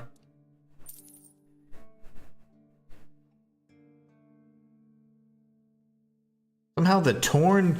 Oh, that's why. I wonder why though. Why would that be the case? Why do the Keeper slacks have less armor, I guess, than the pants? Interesting. Disappointing. Get rid of all this junk. The gold ring too. We don't need mana stuff. Alright, so we're gonna actually maybe start using some of these because we haven't used them in the past. That'll be fun. And then we'll keep those for now. You can keep the goblet. And thank you, sir, for your services.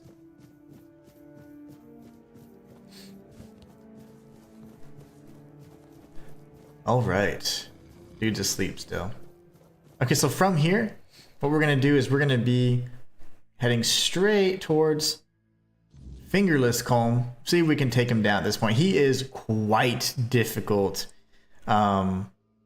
And I don't know if we'll be able to beat him yet, but we're certainly going to try. Because once you start taking one down, you feel pretty good. And it's like, yeah, I think I can do this. So we're going to see what we can do. We're definitely going to give it a shot anyways. I don't want to necessarily start any major quest because it may be something that ends up taking a little bit too much time. So I do definitely want to finish it if we can. So what we're going to do is head down here. Another thing I wanted to show you guys, I'm sorry I keep going to the inventory, but we did at some point pick up the questing egg, and we should have certainly already walked our 5,000 steps. So I'm going to show you how to hatch the egg in just a moment. And that'll be how we end the stream. Alright, so that of course is the kind of the bandit area.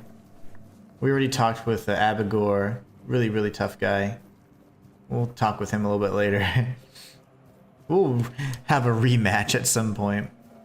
As an archer, I was able to be incredibly invasive and take him out with great effort. But first things first, we're going to come up here. Another shovel. If you guys don't have a shovel by now, I am disappointed in you. I just want you to know. Oh, hi.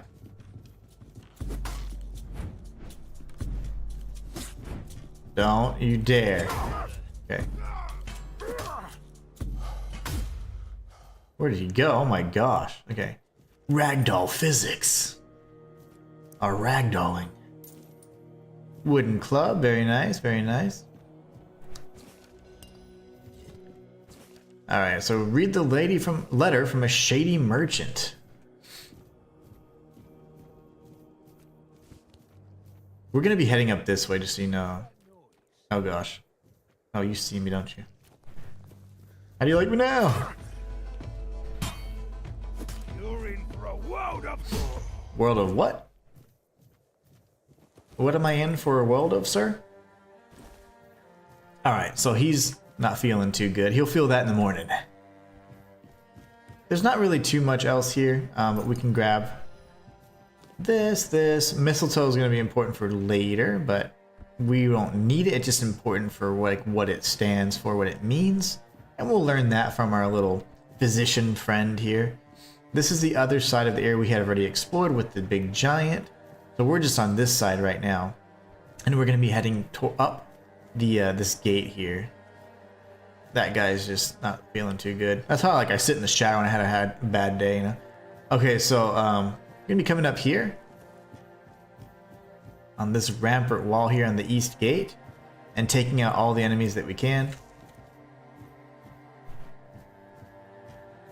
We're being watched. Hey, there you go. Come over here so you don't fly off the building, please. Damn it, he flew off the... Whoa, no. Okay.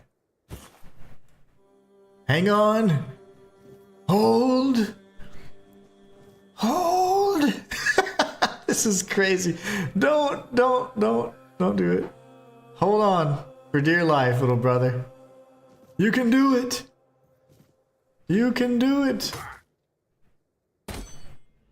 That's incredible. Oh no, he let go. Ah, Butterfingers. That's what I get. That's what I get for being sadistic. My bad. That was too funny though. That was way too funny to pass up that opportunity.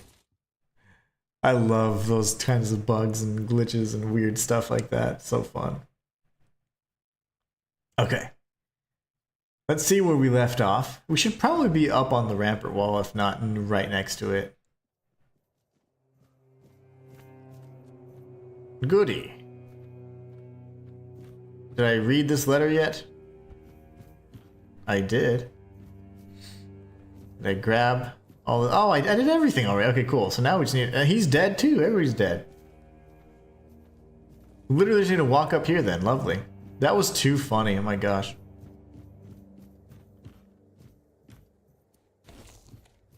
Hunter stew. Keep your eyes peeled. You missed. Oh! Home run. Okay. You know, honestly, I do want to equip some knives. So we're gonna go here.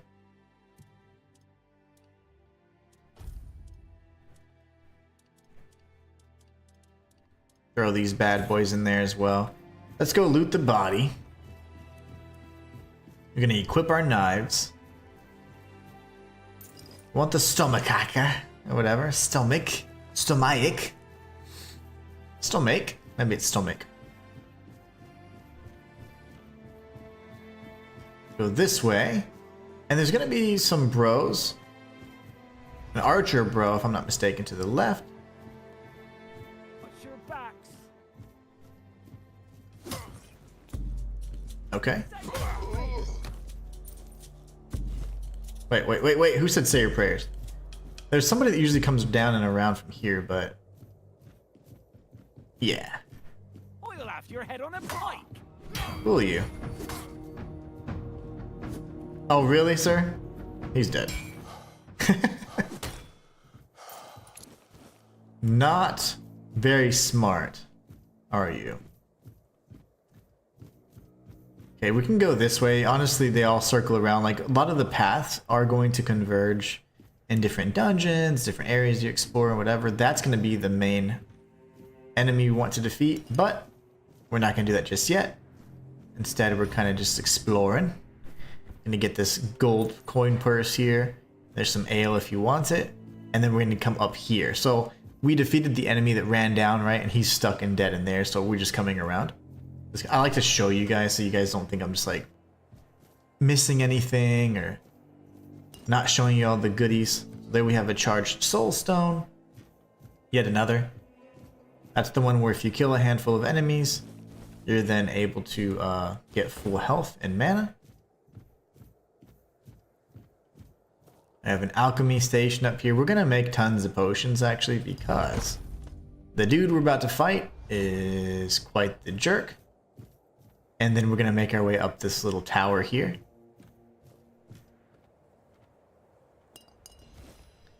You can get the poison, and we'll actually probably start using some of this stuff. I didn't have to ever use it because I'm using a bow, and I was able to get some crazy shots. And back then I was kind of doing a lot more melee as well. But here we did get some hunting trousers. Again, if you are an archer, like some of these things are just incredible for you. So this right here decreases the stamina cost of dashes while a bow is equipped. So if you are kind of going all Legolas on somebody and you're up close, I usually use my bow even in close range combat, and I just dash and it just creates openings and opportunities. So this is an excellent set to have. It does require some dexterity and perception though. Another thing that I want to mention though is that, or show you, is that it's just here on the map. I always want to show you where I'm gathering these things. So from the keep, you just go to the east gate, climb up it, go to the very tallest tower, and you'll be able to open the chest and get the hunting trousers. Or from the beach, if you're starting off, you go through the east gate. I would not advise it because you'll probably die. The enemies here are not weak. Not in the slightest. The weirdness is being weird and it woke us up, so that's fine. Resting is good though. So we're gonna rest. I should also create a little autosave for us. And we're gonna try and face off with this guy. Now, despite what you may think, you can't actually effectively push him off. I've tried battering him off a number of different ways and I was unable to do that. But I was using daggers and the skills that I had at my disposal. I even used a core that I charged that is supposed to create like an AoE shockwave, and he would not fall off. So I think he's here to stay. But what we will do is we are going to go ahead and create a little save here, and then we're going to just try and beat him, because why not, right? Have some fun with it. This will be our first bandit head we collect if we're successful. One thing I would like to do as well is apply one of our little poisons. So let's see. Coats weapon for 60 seconds, inflicting poison buildup. That's not bad. I thought we had here. Let me go see over here. Ah, there you go. Flame resin, poison resin, pretty much. Chill and bleed. Ooh, I say we do flame, right? This is the first time I've ever done that, so let's go ahead and see how well it works. Yeah, he's gonna be strong. Oh my gosh, he's so strong. Oh.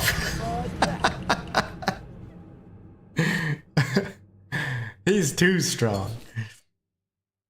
It's nice to have the Fool's Rush, the King's Soul activated there as well.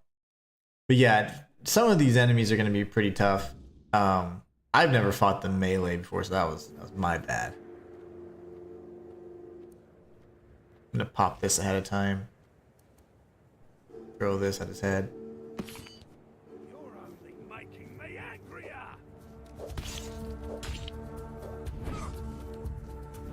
You're in for a world of hurt. Oh gosh. Oh, my back. Your wealth is ours. I panicked. Panicked. Yeah, he hurts. He kicked my butt a few times, actually. The funny thing is we had a similar fight with Conquer. We didn't defeat him, but I was showcasing how badass he was. Yeah, so we might not be ready for this one yet. And that's fine. But we got all the items up to this point. So what we can start doing is there's a few side quests that we can start completing over here. We can also make our way to the cobweb area that we had talked about. So we're probably going to end up doing that so I can show you guys before the end of the stream the best location to get cobwebs or ethereal cobwebs. So let's go down. We're not ready for this fight yet, and that's fine.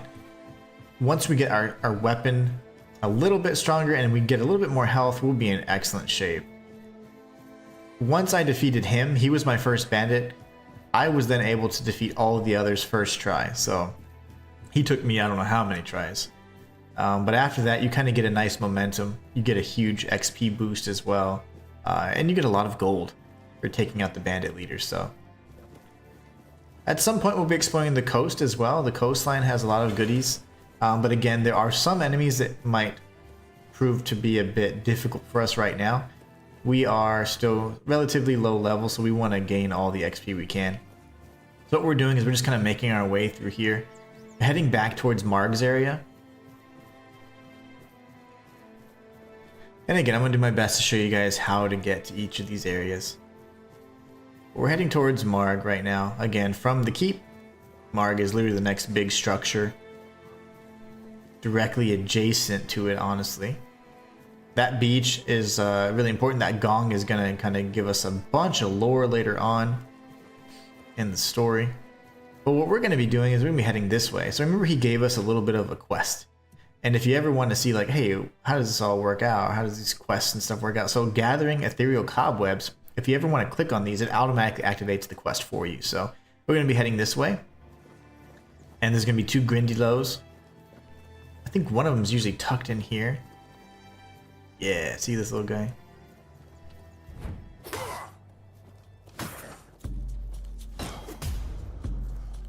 Oh my gosh. You crazy little bastard. Okay. Whew, that was scary. They have wooden dolls on them, and I've been collecting all the different styles of dolls. There's a doll, like I said, that is a reference to Annabelle in the old Druid's Cave, and I'm going to show you guys that before long, possibly in the next stream. This depends on kind of how we want to clear this all this stuff out. Sage over here, want to pick that up. There's going to be 2 more Grindylows, and then we're going to find a fast travel point. The Archspire is really important because it has a lot of like lore significance to it. And I want to show you something that is super easy to miss whenever you're just progressing through the story in general. I don't want you guys to miss out on any of these amazing things this game has to offer, so I'd like to share what I can.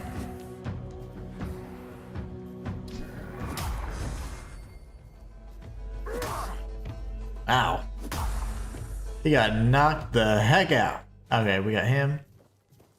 And Grindylow number 2 right over here. So from here we have the Archspire. There's 2 of these explosive enemies. They're really, ideally it's really nice to be able to hit them with like a bow or something. So I'm gonna try to see if we can just showcase that. I don't know if I'm gonna do enough damage. Yeah, it's gonna piss him off really.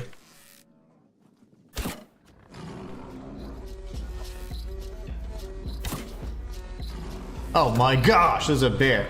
Oh my gosh, there's a whole bear on me. No! He stunned me. Yeah, I'm dead.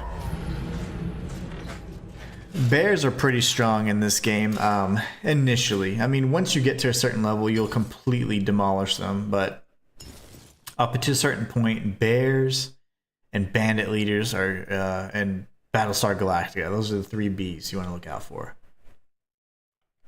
Bears, bandits, and beats. Whew, okay, where did you come from, sir?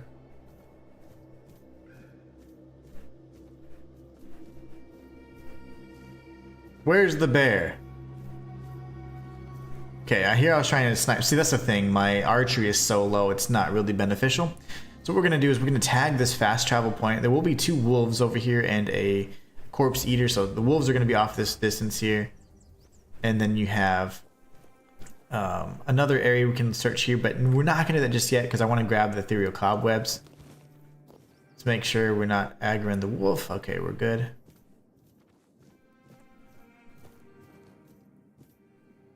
We're going to clear out this area first, and then I'm going to show you exactly how to loot it.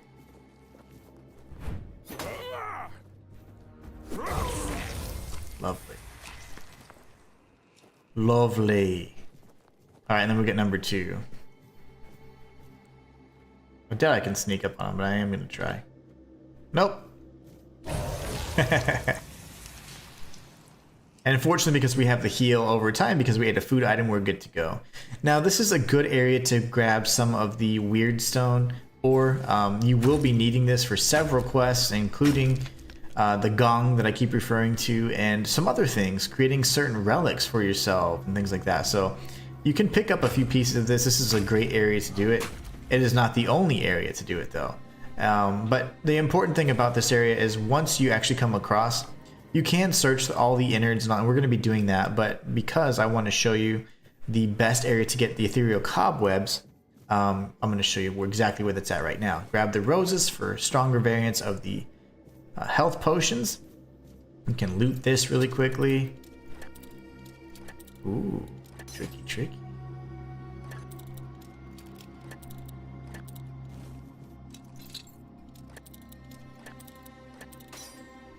Medium, you say? Where are the balls? Is it? Incandescent pearl. Inflicts burn. That's a weapon relic. Very nice. Okay. Alright, so what we're going to be doing is just kind of work our way around here. If not, you cannot get up here otherwise. You can't, like Bethesda, jump your way up it like you normally can. So we're going to come this way. Take out this deadly guard here. Got to be very careful. He hits pretty hard, but he doesn't have tons of health. He's empty, unfortunately, but this is the Traveler that we're referring to. So we'll get Flame Torrent. It's a spell, and then we have the Traveler's pants and boots that gives us some additional abilities. So here, picking up the Ethereal Cobweb, we get 35. So this is honestly one of the best areas to get the Ethereal Cobweb. And again, if you want to know where it's at, Marg will give you the quest, but what you do is you just go to the Archspire area, you come across this land bridge here, and then you just come here. And every time, like I'd say every day or so, even every 2 days, you'll then be able to harvest the Ethereal Cobwebs, and it's just amazing. So this weird stone also comes back, so just like any other ore. What we're going to do really quickly before we close out this quest is we're going to equip some heals. Where's all my foods? Did I put my food up? I may have put my food up on accident, right? Yeah, I think I did. That's fine. No worries. We'll use our potions then. But yeah, going through here, you can mine the weird stone. There's going to be some druids here, and once you have the ability to wield Excalibur, you're going to interact with this, and this is a very important lore piece. More weird stone as well, and that's really the extent of that particular area. I just wanted to show you guys that and the importance of that pedestal that you can interact with once you have the ability to kind of wield Excalibur. And it's kind of a figurative sense. You're not really going to wield it in your hands, not that I know of anyways. Not yet. So anyways, we're going to continue this way. You're going to head towards Marg again. And Marg is going to allow us to close out that quest line. But just know that any of those Ethereal Cobweb nodes, they're only going to give you 10 Ethereal Cobwebs at any given time. If you go to the one I just showed you, you'll get 35 Ethereal Cobweb each time. And that's going to be incredibly important when you're farming up for a particular quest line that is requires over 250 cobwebs. So, all right. So I found the place you mentioned. It's true. You can harvest cobwebs there. Oh, that's good news. When the keepers are allowed to leave the walls again, I have to organize a small party to stock up. And what about the traveler I mentioned? Was he? Oh, he's dead. Yeah, just as I thought. Well, may he finally rest in peace. Thank you. Huh. I hadn't thought about a reward for you, but I do have some information that's worth more than anything else I could give. A few nights ago, I spotted a weird ear near the old ruined Brock. I had it in my sights, arrow notched and ready, when a wolf attacked me. By the time I dealt with that, the weird ear had vanished. It's yours, if you can catch it. Thanks for the tip. And good hunting. All right, so that's going to be important as well. And what we can do is we can actually end it here. And I just want to say thank y'all so much for joining me in today's adventure. We were able to not only level up, but activate every single side quest from the keep. We're able to complete a few quests as well, and we got 2 awesome weapons, including the Lightning and Big Bonk. We'll be using those weapons to great effect as we level up. We're only just a few points away from getting there. As a matter of fact, if we look at our attributes, we're going to get up to +8 in strength, and we're not far behind having that 12 strength requirement to hitting some really big numbers with our Big Bonk. So super excited about that. I hope you guys have enjoyed today's stream. Looking forward to continue it for the rest of the week, and then we'll be revisiting Clair Obscur and finishing that off. Hope you guys have a great rest of your day, a great rest of your week as well. And just so you know, I will be starting tomorrow's stream a little bit earlier because I have an appointment. So I'll be starting tomorrow's stream earlier and ending it a bit earlier. That way I can have time to go to the appointment. Anyways, you guys are awesome. Thank you so much for being the best part of my channel. And until next time, it's the Inhuman signing.